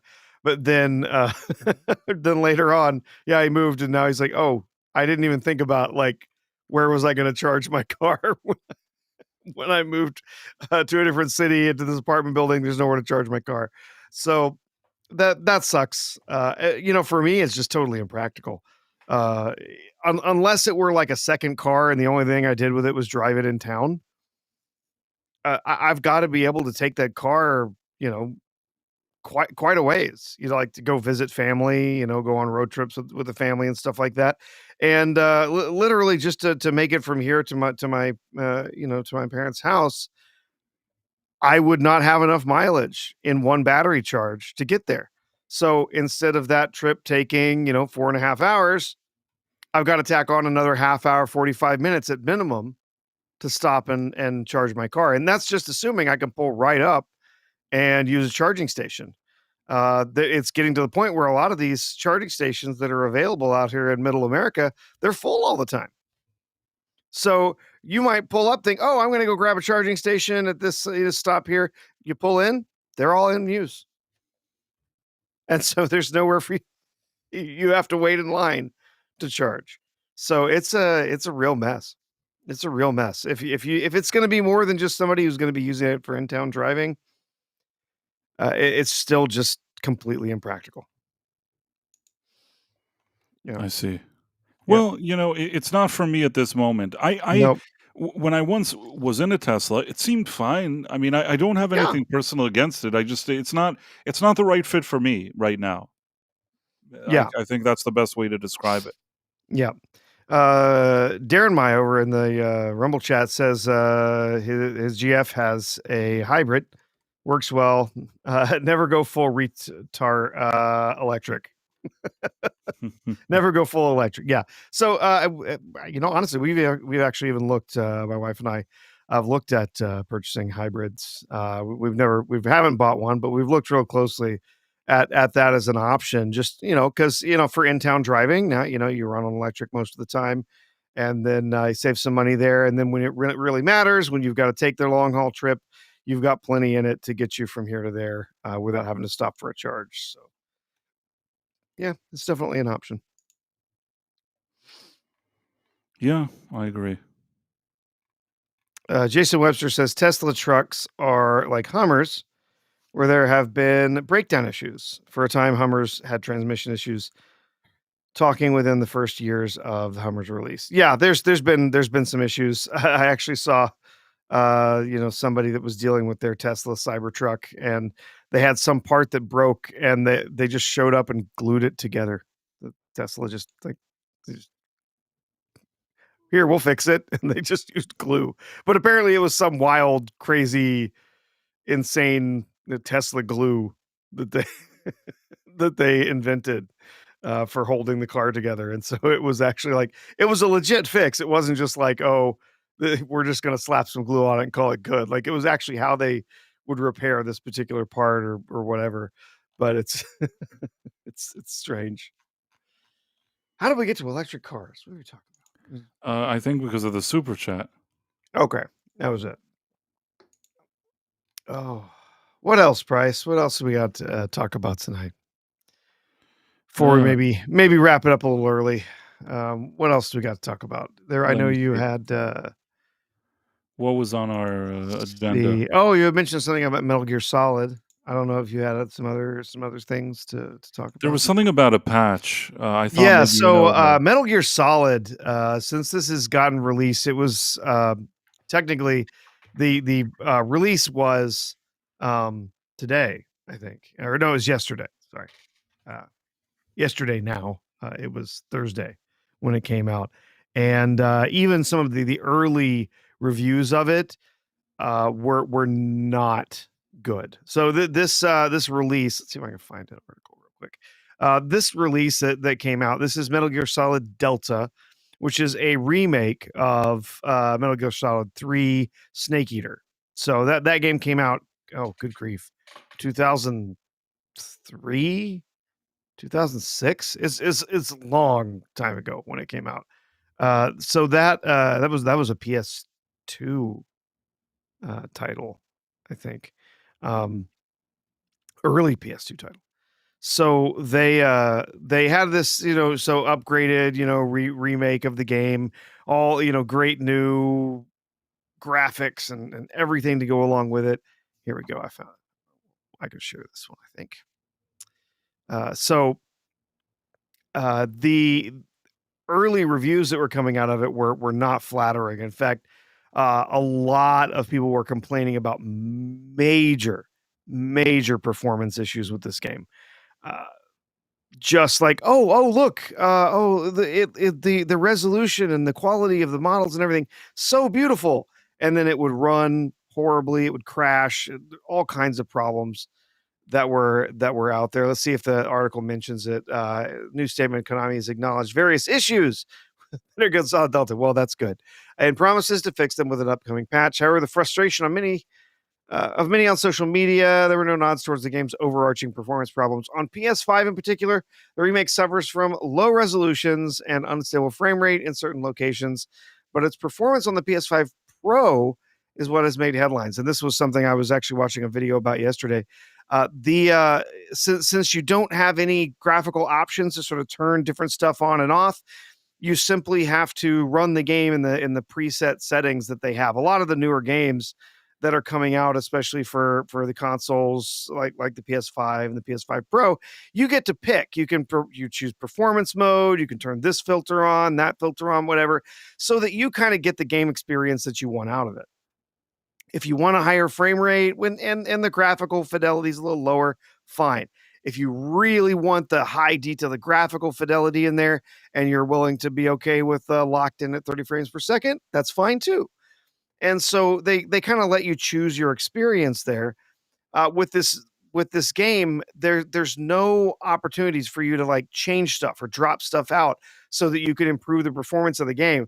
And since it was on the PS5 Pro, it had basically all the things turned on because that's supposed to be the draw of the PS5 Pro is that, hey, if you buy the PS5 Pro, you can play your PS5 games. You can put those in not in performance mode, but in like graphical fidelity mode, like the really high quality mode. So you're getting the highest resolutions and the sharpest textures and all the filtering and everything in there. So you're getting the most beautiful version of the game, but it runs like it was in performance mode on the PlayStation 5. So you're getting the 60 frames per second, variable refresh rate, all of that stuff. That was supposed to be the promise of the PS5 Pro.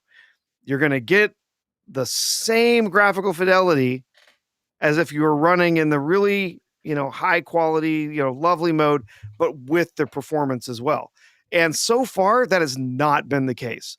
A lot of these titles that are coming out on the PS5 Pro have not performed like they have said they would, and this one is one that has caused a lot of hubbub. So, going back to the article, it says it's performance on the PS5 Pro that made headlines. Lack of graphical options means players are stuck with dodgy frame rate, dips, shoddy dynamic resolution, and PS5's PSSR upscaler left to try and pick up the pieces.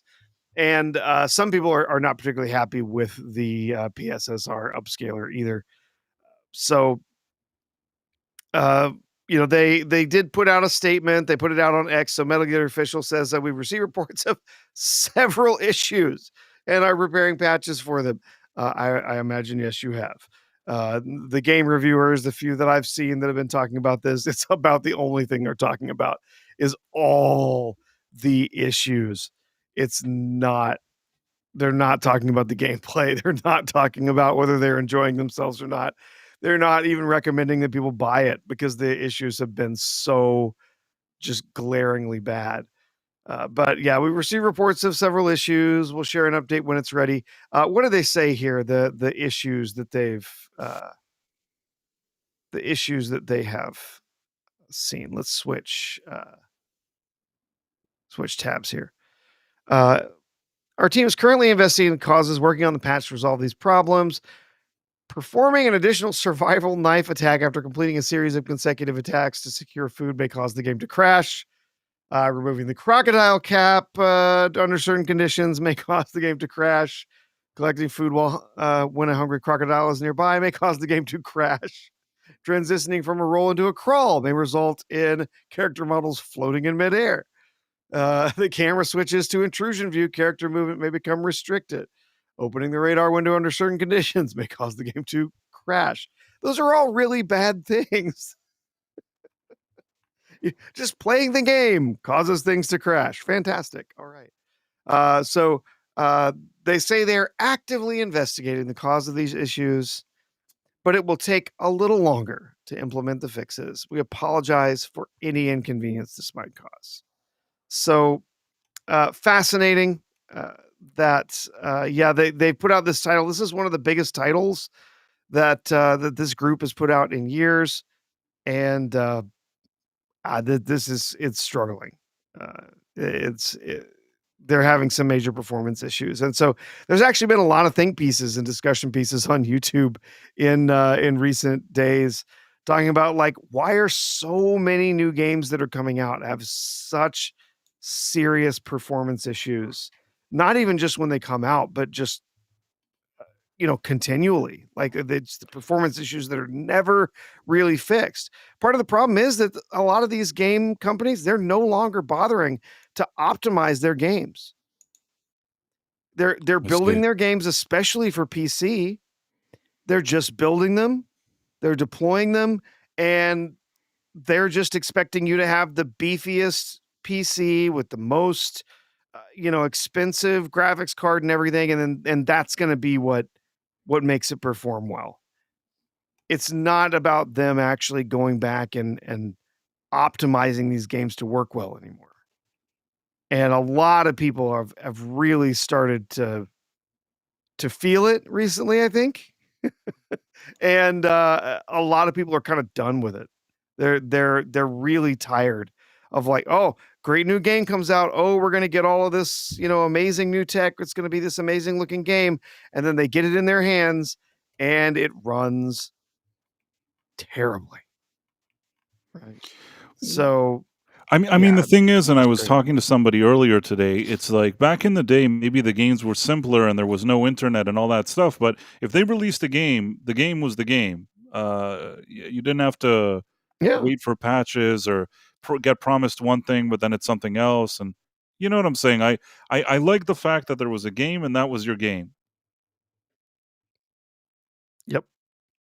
Yep. When it was finished, it was published, and it was done. You Done. couldn't come back to it and try to fix issues later. You had to make sure that you were done with that game. It was the best, most optimized, most solid title that you could release. You couldn't just put something out that was mediocre and you're gonna, fix it in post. They say in the movies, right? You're gonna go fix it with patches after the fact. If we go back to the article, uh, it says without wanting to add fuel to the fire, it's worth pointing out that Delta was developed. This remake was developed by Virtuos, and this is the same company that did Elder Scrolls 4 remastered last year, which was another title that had huge performance issues when it was first released. It was not optimized. It took many, many patches to make it run well. And even now, even today, it's just does not run very well on most computers. And you still have to deal with crashes and weird issues and stuff. So it's we're just getting these games that are just so cheaply made. The people are not putting the time into it that's needed to really make these titles good. And that's yeah. They sort of It's really frustrating. they take their customers for granted, which is never a good They thing. absolutely do take their customers And for I never granted. like that. There are a few things just quickly on our way out, a few things that I Yeah, wanted to sure. show you. Uh, this is like what is it? The lightning round? What is the thing where you're Yeah, just yeah, the looking at a bunch of bonus stuff? round, lightning round, whatever you wanna call it, sure. So, did you see that there's a White House fight? There's a UFC for America's coming up for the Yes. anniversary. It's kind of Yes. amusing. I don't even know what to think about it, but it's very Trump. Yes. So this was announced a while back. They mentioned, they said this is gonna happen. We're gonna have the UFC, we're gonna have them fight at the White House. It's gonna be a super special event. And yeah, so apparently, yes, now they're gonna do this as part of the 250th anniversary bash that they're gonna have this, starting this next year. So that's gonna be interesting. Next July 4th. UFC. I hope it's gonna be 2 American fighters. They're not gonna bring in 2 fighters from other countries, but Yeah, we'll no, I see. assume they'll be American, right? Yeah, y not gonna work out so well if you bring in a Mexican and an Irish fighter for the For a 4th 4th of of July July. thing? I don't think so.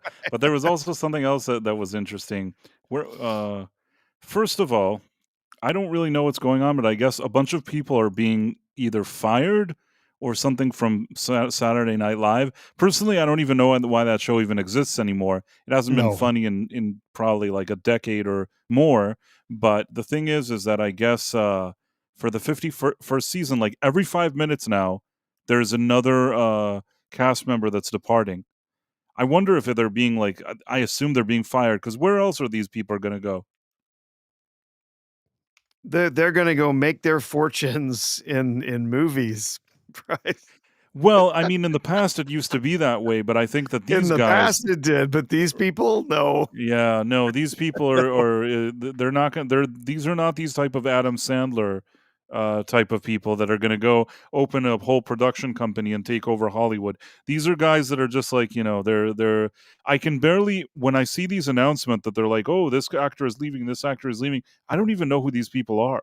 Like, they're so unmemorable that I feel like Thanos. I don't even know who you are. Is that the quote? Yeah, yeah, yeah. That that's what I feel like every time they show another article about a cast member of SNL leaving. They're like, this one I guess says Devin Walker, Emil Joaquim, Michael Longfellow, and Punky Johnson. I do not know who these people are. I No, couldn't pick them out of I a lineup. You know what I mean? I don't know absolutely who they not. are. No. Who's Punky Johnson?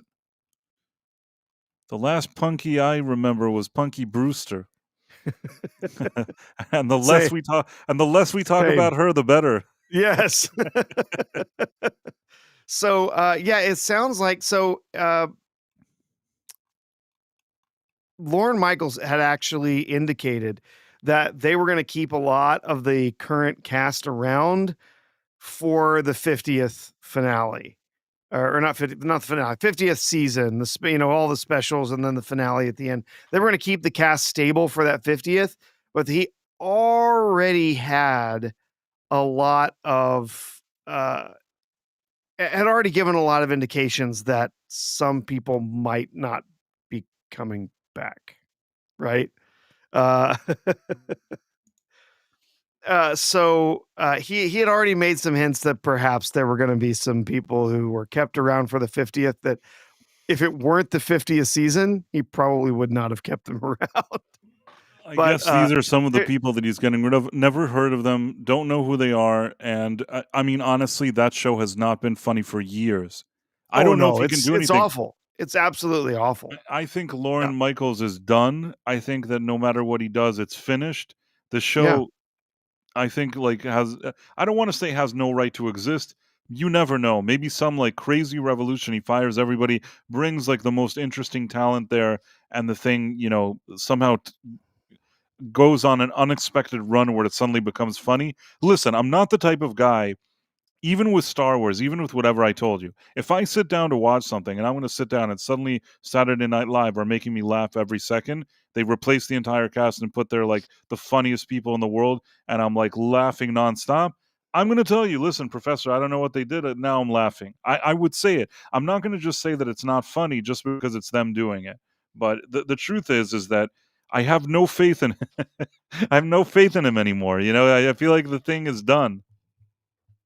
Yeah, yeah. The Saturday Night Live has just been awful for a long time. I mean, genuinely, I can't remember the last time I tuned in for an entire episode of SNL.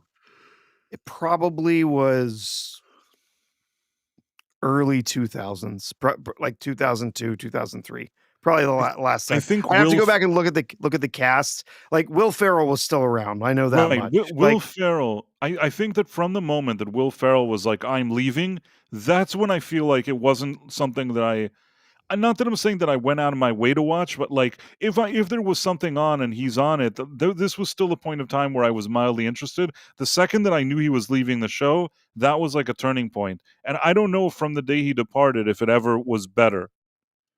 I'm not saying it was the best when he was there, but I don't think it was better than no. his era after he left. No, yeah, that's similar. Like, there were a lot of things during the late '90s and the early 2000s that I did not like.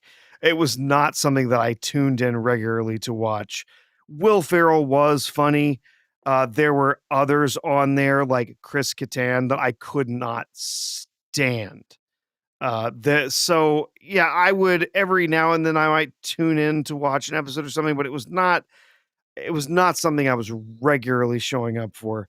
And I was probably not a regular viewer of SNL. Really, it just sort of fell apart in like 94, 95 when uh Phil Hartman and like that whole crew that had been around in the early 80s or the late 80s and early 90s just all just sort of disappeared all about the same time. They all went on to make movies.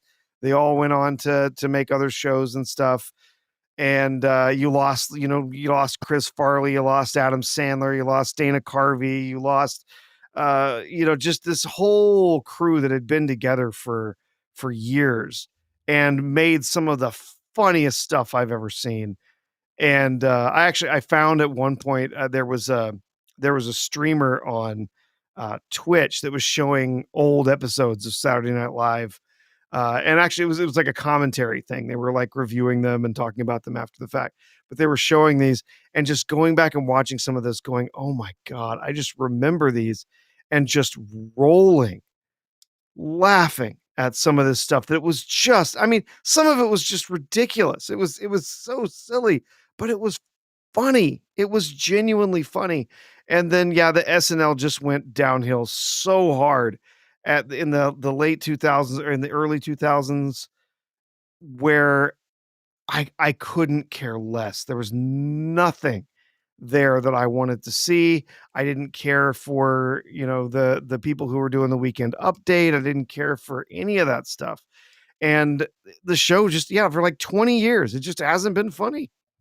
It's amazing that it's still on the air. It's amazing that it survived the '80s. There was a huge chunk of time in the '80s after that whole original cast left, the original '70s cast took off, where, uh that show was just barely holding on. Hell, they had Robert Downey Jr. as a cast member at one And he point, didn't even do right? well on it. They had, No. Julia Well, he Louis-Dreyfus, was who was good. That thing yes. was very poorly managed. Imagine having Robert Downey Jr. and Julia Louis-Dreyfus, young and energetic and all about, like, doing stuff and not knowing what to do with them.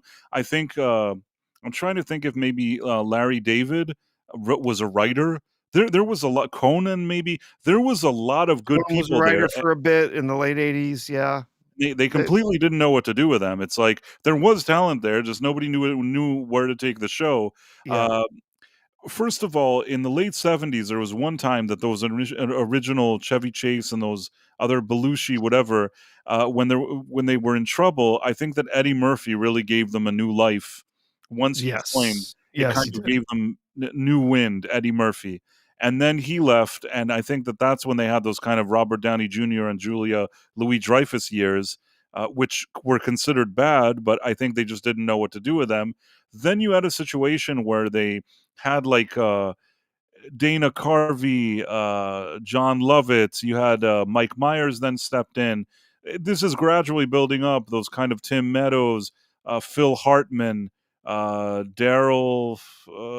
Daryl Hannah. No, Hammond, not yeah. Daryl Hannah. So Daryl so Hammond. they started Daryl Hannah. building they started having some pretty decent people there, and then even later when, like, Adam Sandler and David Spade, Chris Rock, they had some good people coming onto that Yeah. show that sort of, gave it another lease on life, and that sort of transitioned into that whole Will Ferrell and a few other things that were still going on that were funny, but I really feel like with the departure of Will Ferrell, they never were able. Already other people were departing before, but I think that with his departure, there was just this feeling that maybe this is it. Like, you watch it and you think, they haven't really been able to bring world class players here, or the comedy isn't strong enough. That's when, like, they started bringing these kind of like Pete Davidson, or I don't, you know what I mean? Like, Oh, yeah. nothing personal, but that's already like that's not the same level for me. Yep. Yep.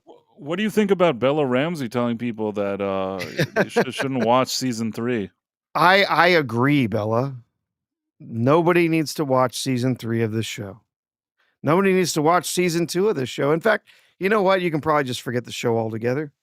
You just play the first game and, just forget the rest of anything that's ever existed in the Last of Us franchise, uh, including every performance that she's ever made, on this show. Just you don't need to watch it. I mean, the thing is that the game had that same response. People didn't like the game, so why would they like the game now? Yeah, the second game, nobody liked it. Has Well, Bella it was Ramsey even played this game? Because if she did, she'd understand that that's what went wrong. I actually don't even understand some of these, like, people, these executives at HBO and all that stuff. Everybody knew that the first game was well received and the story of it was well received. Everybody knew that the second one was a complete and utter disaster. How these HBO executives were surprised by this reaction is beyond me. Like, yeah. the second they started making the show, we all knew exactly where this was going. The only thing we thought was, if they steer away from what they did in the second game and try to do something else with the show, maybe there's a way to make this an okay show. The second that they were like saying, no, we're going exactly by the game, it was finished. It was dead on arrival. We knew 100% what was going to happen with it, and it just happened. And it's one of the strangest things. I don't understand that. Like, it can't be that they didn't know. This is like a Google search situation. How stupid could they Oh, be? I'm sure that they got the speech from Neil Druckmann telling them that, "Oh, well, all this stuff that you've heard, this was all just a bunch of, Yeah. hater, awful people, and this is actually no, it's actually beloved story, especially for the LGBTQ plus whatever crowd, and, you're really gonna have a win on your hands because 'cause you're gonna appeal to all of these diverse groups and whatnot." I'm sure he sold the hell out of it, and guess what? He's gone now. They kicked him out. They fired him. He's not working on the next season of that show, and, he's gonna go back to ruin the next game that his studio puts out, and then that studio is gonna go under, and, Neil Druckmann's gonna be out of a job, and he's earned every bit of it. So Now, this is another thing. We talked about this thing with Ryan Gosling, but did we mention Amy Adams? Because I yeah, like yeah, that was one of the most recent announcements. Yeah, I it's just like Amy Adams. I It's do not too. like first of all, I like Amy Adams probably more than I like Ryan Gosling. Amy Adams is genuinely a good actress. I still to this day cannot understand how she doesn't have an Academy Award. I mean, those Oscars are stupid now these days anyways, but I'm saying like she's been around for years putting in such great performances. She's been nominated like a million times and they never sometimes they do that to actresses. Like Glenn Close has gotten like 27 nominations and they don't want to give her an award. At some point you have to think to yourself, how statistically how is it possible that you're nominated, let's say like 12 times like Glenn Close or something, and you never won? You know what I'm saying? Like just like a luck of the draw at some point, like you're probably going to win that award. It almost feels at some point that somebody just says we don't like her and we don't want her to get the award. I feel like there's something about Amy Adams that also puts her in that category because as far as like female actresses go and in her age group, Amy Adams I think is really a good actress in my opinion. Yes, I really enjoy Amy Adams. She's really a Like solid performer. I've seen her do different types of roles, and whatever role it is that you ask her to do, I'm always impressed by her performance. Surely one of the things that she's done, like in that movie, I don't know what it was, like American Hustler or something like that. I thought she was excellent in that movie. That Mhm. was the type of movie that I think you could have given her an award. But Yeah, what do I sure. know? Yeah. I'm still distracted because I thought I saw an ad of Rachel Zegler eating, Cholula hot sauce, and now I feel like Cholula hot sauce is gonna be ruined for me now. You think they hired her for hot sauce? What? No, I don't think they did. It just the picture that they had of some woman eating a quesadilla with Cholula hot sauce on it just kinda looked vaguely like her. I was like, "Oh my god, it's Rachel Zegler. She's ruining hot sauce for me." Adam Gray says the Oscars are not a meritocracy. Yeah, the Oscars are annoying Absolutely in not. general. I don't think anything about that, but yeah. By the way, there's a rumor. I've said this before, but I'll continue to say this rumor. Not that it even matters because nobody's ever going to see this, but there may be a film. I still will say that'll be released this year that 5 people are going to see, and I will have contributed music to that movie. Fantastic. But at the same time, it's a I don't anticipate that anybody's gonna watch it. You'll never even hear that it existed. I think that it's how sometimes you have, like, movies that are maybe if there's a theater with, like, 20 theaters and one is some kind of indie that for some reason somebody put there for 5 minutes that was there, like, a day, and like, I don't even know if it'll make it to the numbers, when you look at the numbers at the weekend box office? Unless it's the one, like, at the bottom of the list that it says, like, that it made $20 that weekend. Oh, yeah. So, that's pretty much where One of those. if I'm Yeah. lucky, it'll even appear on the list. That's what it's looking like. And then Price starts raking in those sweet residuals. I'm not gonna make even 1 penny from this. I'm not gonna make a I single know. penny from this stupid thing, and, it's unfortunate, but I'm not gonna make anything. Uh, no, it's not even a matter of unfortunate. It's a movie that I'm not even worried. Nobody's gonna watch this movie. Yep. I had I mean, a don't get me wrong, it's not that I'm being mean. I mean, I hope people watch it, but I just think it's a very kind of small indie movie, and I feel like this is not the type of movie where, you know, I don't think that we're gonna be sitting around and like just people are gonna bring up the movie like saying, "Oh, like I heard this movie comes. I wonder if it's any good." Nobody's gonna do even Film Threat that they sometimes sit around and like find some crappy movie and review it. Not even them. if you send it to them, they'll review it. That's what they say. Oh, that's Uh, true. That's true. There is some yep. deal you can strike with them, right? Yeah, But if you send it to them, they'll no, watch it. I'm not gonna do that. I'm not gonna do anything. It's fine. Whatever Uh, happens, happens. Listen, I did whatever I was asked to do. That's all I can say. That's all he for can whatever say, it's and he's worth, sticking to it. I I appreciate the opportunity. It doesn't matter, you know, I'm not in it at this point for I'm not like going to be the world's biggest rock star or anything like that. So for wherever I'm at, if I made some kind of music today, you don't need now you don't even need that. I think now you just go to AI and just press a button, and AI would write you the music. It's like the last moment in time that they actually hired a person and Yeah. gave him like a sandwich. And then you get, "This is the theme song for the movie you just watched. This is the theme Exactly. song." So who Uh, lives in upstate? New wait, I think upstate New York. Sal was saying, I think Okay. upstate. Where does Sal live? Do you live in Binghamton? Where do you live? Dox yourself, Sal. Yeah. Tell us the exact coordinates. We'll be there in a second. Coordinates immediately. Yeah. So I like Amy Adams. That was one thing. And then let's see if there was a final thing. If not, we can start wrapping up. But let me see if there was something else that caught my interest. YouTube and Fox reach deal, whatever. That's like nothing. I knew they would reach a deal. Ready or Not 2. I don't even remember what Ready or Not 1 is.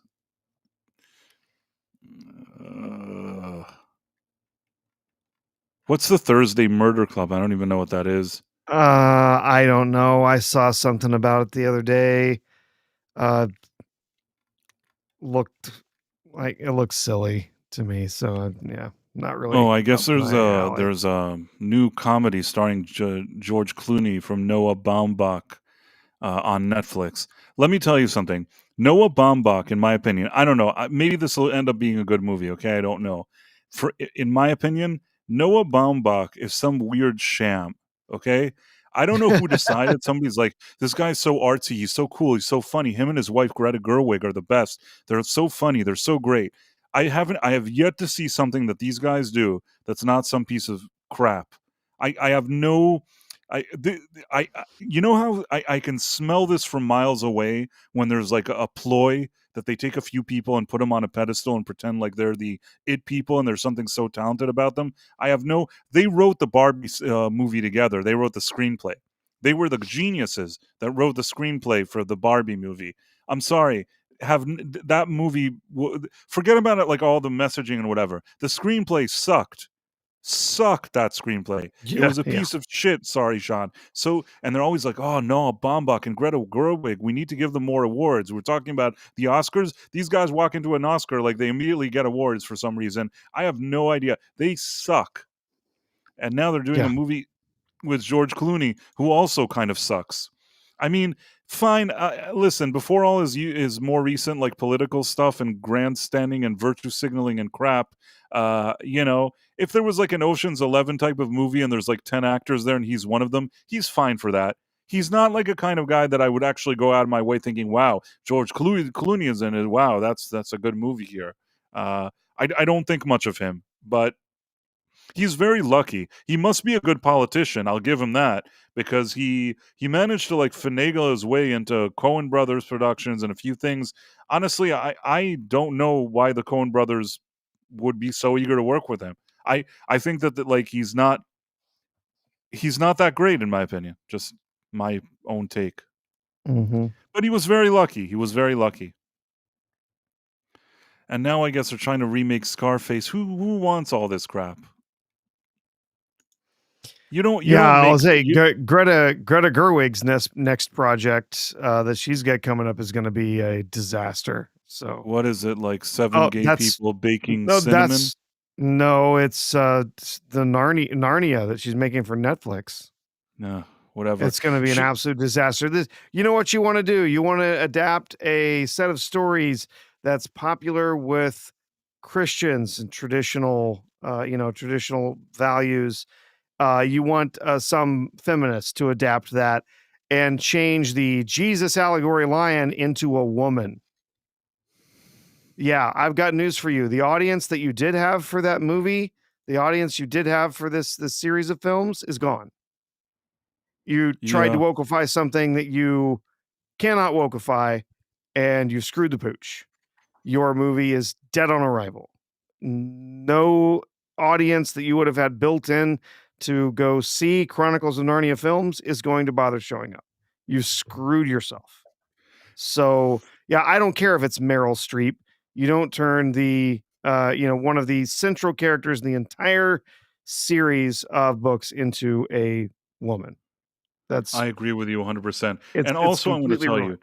Greta Gerwig is very overrated. People are like, wow, after she made Barbie, it really shows. And her and Noah Baumbach wrote the best script. The script was shitty. Her movie was shitty. I have nothing good to say about her or her husband or their writing or their movies. This is like a sham. That's what I'm telling you. And the only reason that Barbie made that money, it made it for two reasons. One, it's a brand that they never made a movie about that appeals to women, and every woman that ever had a Barbie said, you know what, I have to go see this movie. And as opposed to the beginning when they wanted Amy Schumer to do it, they actually got rid of Amy Schumer. The production changed hands, also different investors, whatever it is, in studios. But at the end, they brought Margot Robbie, who you could say whatever you want about the movie itself. Margot Robbie, when she walks out and she's Barbie, I can't think of better casting. You know what I mean? That casting is like a slam dunk casting. The brand for women. It's obvious that they would go to this movie.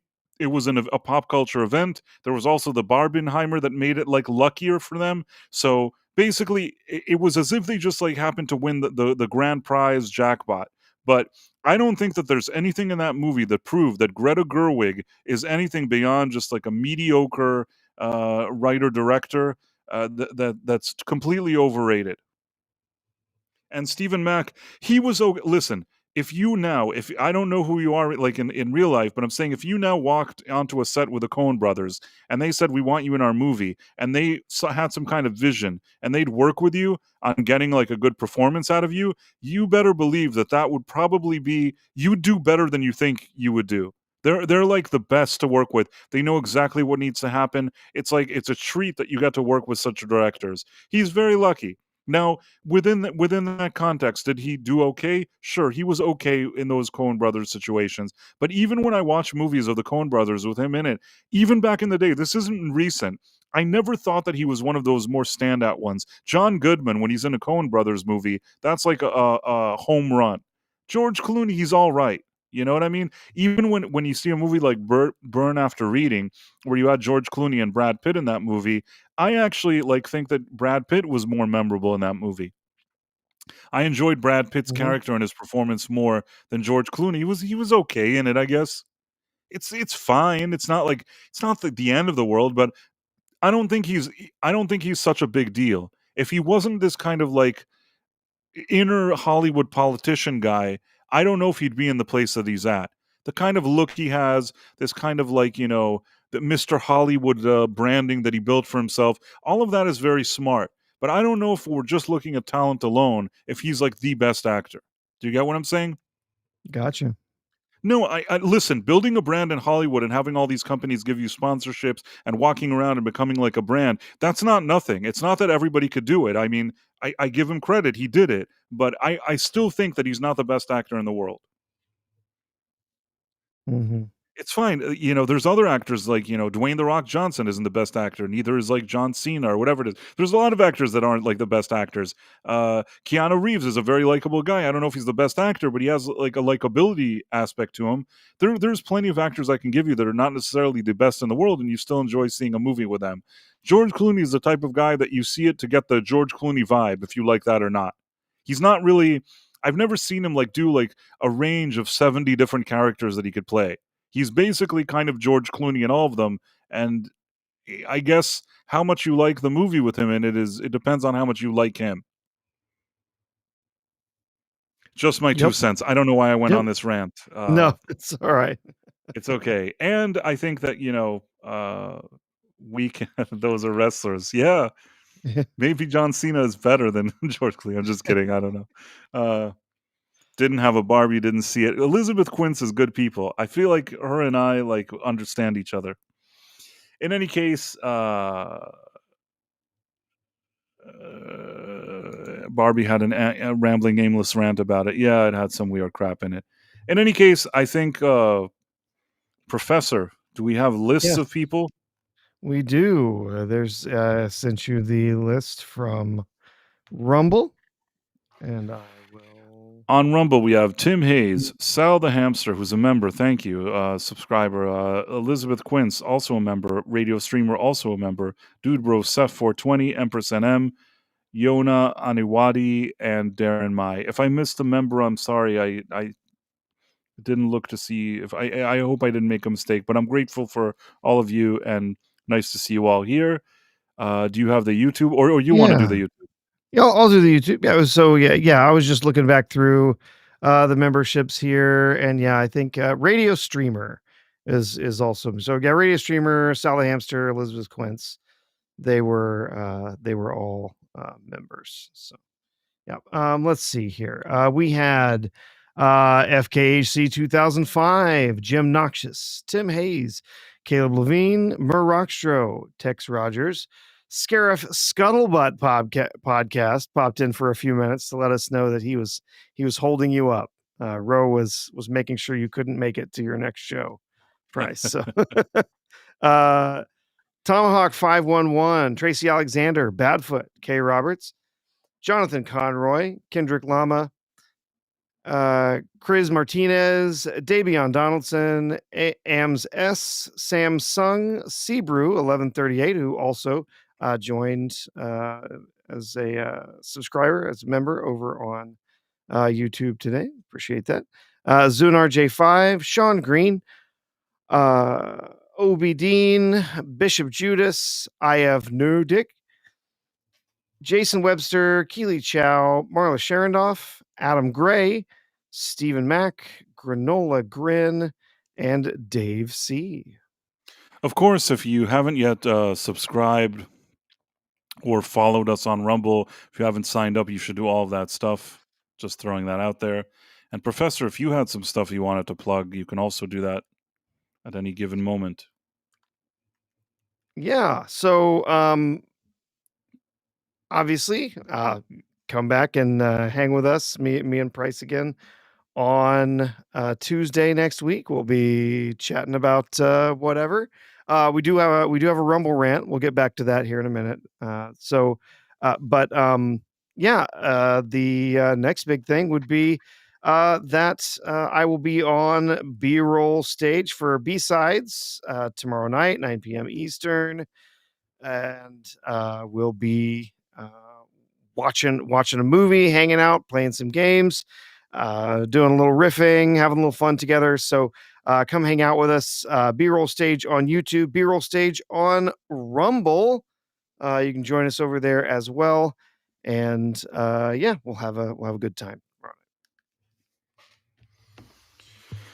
And one dirty bird sent, the Cybertruck reminds me of the AMC Gremlin, so ugly it's cute. And that's a Rumble rant for $2. So we appreciate that very much, one dirty bird. It's very nice of you. I knew And, somebody who owned an AMC Gremlin, so that's great. Well, Yeah. the AMC Gremlin, I mean, I'm trying to, what am I missing? I think that's a reference. I don't even know what that is. So the AMC Gremlin, if I'm not mistaken, the Gremlin was the dangerous at any speed car. Okay, I got it. I'm about to share it. Yeah, and that was also famously a version of that was the car that was driven in Wayne's World. Ah, I didn't know that. Yeah, the Mirthmobile. Oh, the Mirthmobile, yes. It's considered a bad car? I didn't even know. Yes, it's considered a terrible car. It looks kind of interesting. I mean, it's all the ladies seem to like it in this picture. But yeah, Yeah, it was an attempt at an American compact, and it did not do well in the marketplace. A lot of people did not like that particular vehicle. One, it was very tiny and uncomfortable, and yeah, there were some other issues. This was one that was criticized. The one that was criticized the most by the Unsafe at Any Speed book that was written by Ralph Nader was actually the Chevy Corvair. Yeah, that was the one that was criticized the most, but the Gremlin was also one that was criticized for having some various different failures that made it very dangerous to operate. If you were to get in an accident or something, the trunks could not the trunk, the gas tank could come loose or be damaged.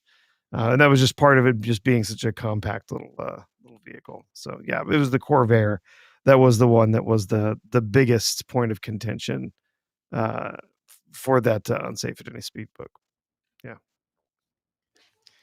Well, But yeah, this is fun. these are interesting cars. Yeah, I had a friend that had an AMC Gremlin at one point, and I had another friend that owned an AMC Pacer, which was a similar vehicle.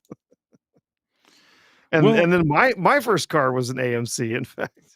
it was I Yeah, it crazy. was not an AMC Pacer, it was an AMC Rebel, which was an offshoot of the Rambler, but a little more of a family car. And it was an interesting vehicle, I'll just say. It was a strange time for vehicles. Like it was all steel, it was huge boat of a vehicle. And when they bought it, it was funny because the woman that I bought it off of was saying, "Oh, when we bought this, my husband, he made sure it had all the trimmings, had all the extras in it." And so she said the only thing he didn't get in it was the push button transmission, which is a good thing because the push button transmissions were awful and they broke and the car would never have continued running. But it had the 3 on a tree automatic transmission. It had air conditioning for 68. That's pretty good. The air conditioning though had 3 settings: low, medium, and desert only. Because if you turned it up to high, the compressor would freeze over if you were anywhere except the desert. So desert only was the high setting. And then it had windshield washers. Actually like spraying liquid onto the windshield when you would run the wipers. Okay. Except uh, they were powered by a foot pump. Powered by what? A foot pump. I thought you said flip-flop. I'm like, "Wow." No, there was a pump.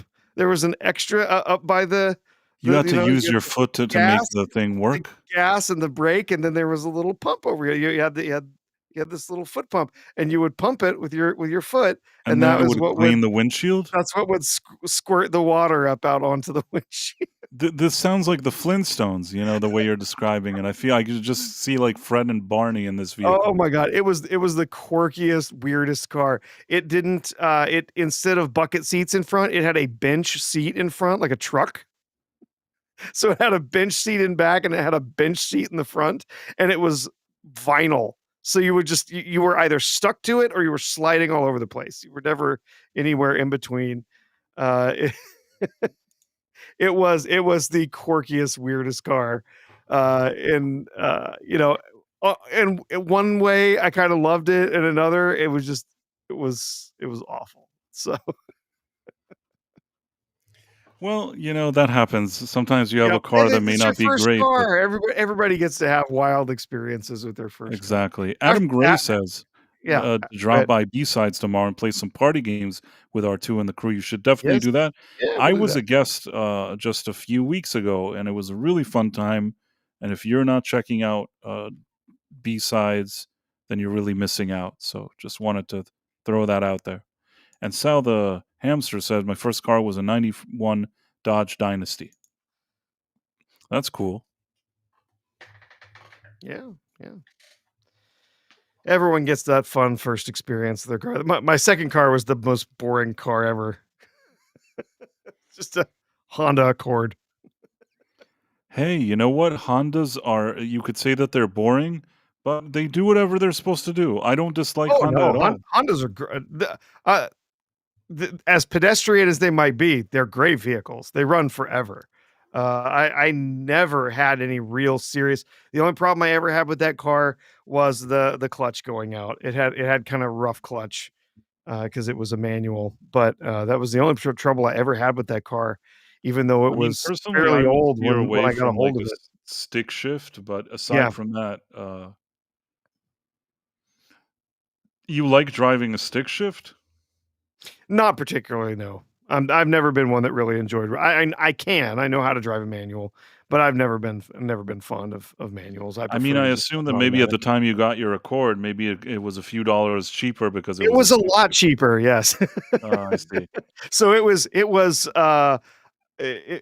an opportunity that came along to buy something I could afford that I knew would actually be relatively reliable, and I got to learn how to drive a stick shift at that point because I had not driven a stick shift up until then. So yeah, I had to get some primers from my uncle and then go and practice with it a lot. And I never great at it, but yeah, I know there's a lot of people out there, motorheads that really love having manual transmissions. That was just never something that appealed to me at all.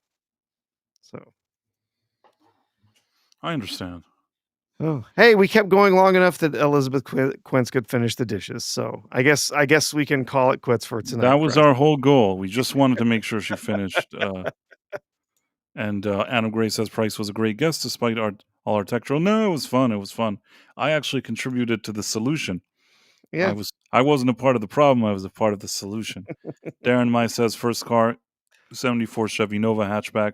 Would love to have another again. Great car. Yeah, that's one of those kind of classic things that they don't make those anymore. There was once that's a really long story, but uh yeah, there was a time that temporarily I drove an Infinity many years ago, and it was like this kind of older Infinity.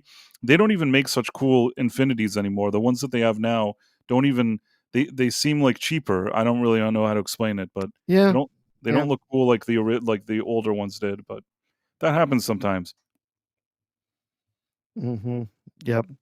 Oh, yeah, you mentioned the Nova, and for whatever reason, that got me thinking about, a car that my friend had in high school. I cannot remember what it was, but yeah, it was a classic '70s kind of, you know, not quite a hot rod, but made up real nice and everything, and it might have been a Challenger, Dodge Challenger, I can't remember, but, it was one where my friend's dad had bought the car as kind of a project, and they had worked on it together, him and his son, so that was his car in high school, but, they were constantly having trouble with the engine that they had, and so they were always looking for a new one, and then one day, while he was driving home, it threw a rod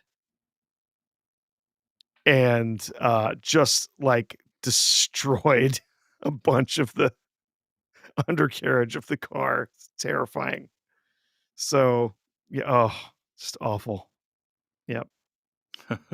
Anyway, Well, that kind of stuff happens sometimes, and yeah. I guess on that very positive story that you just told, we can head out. So I wanted to thank everybody for hanging out with us. I love that there's already names that like we see them here a lot, and we already know people. And I so much enjoy this community that we're a part of here doing this thing, and whether it's Elizabeth Quince with her dishes or or somebody else doing something somebody else talking about something else. It's always cool, and I want to thank everybody for joining us the way you do. And today is Thursday, so we'll be back here Tuesday for the Night Owl, 11:45 p.m. as Indeed. we are every Tuesday and Thursday. As Adam Gray and Professor said, you should definitely check out what's happening on B-roll, and you should check that out. That's really cool. And again, if you haven't yet liked, subscribed, or done any of that stuff, you should do it now. It always helps with those kind of I don't know, algorithms, whatever it is. It's always cool. So yeah, that's it. All right. Good night, guys. Take care. Bye.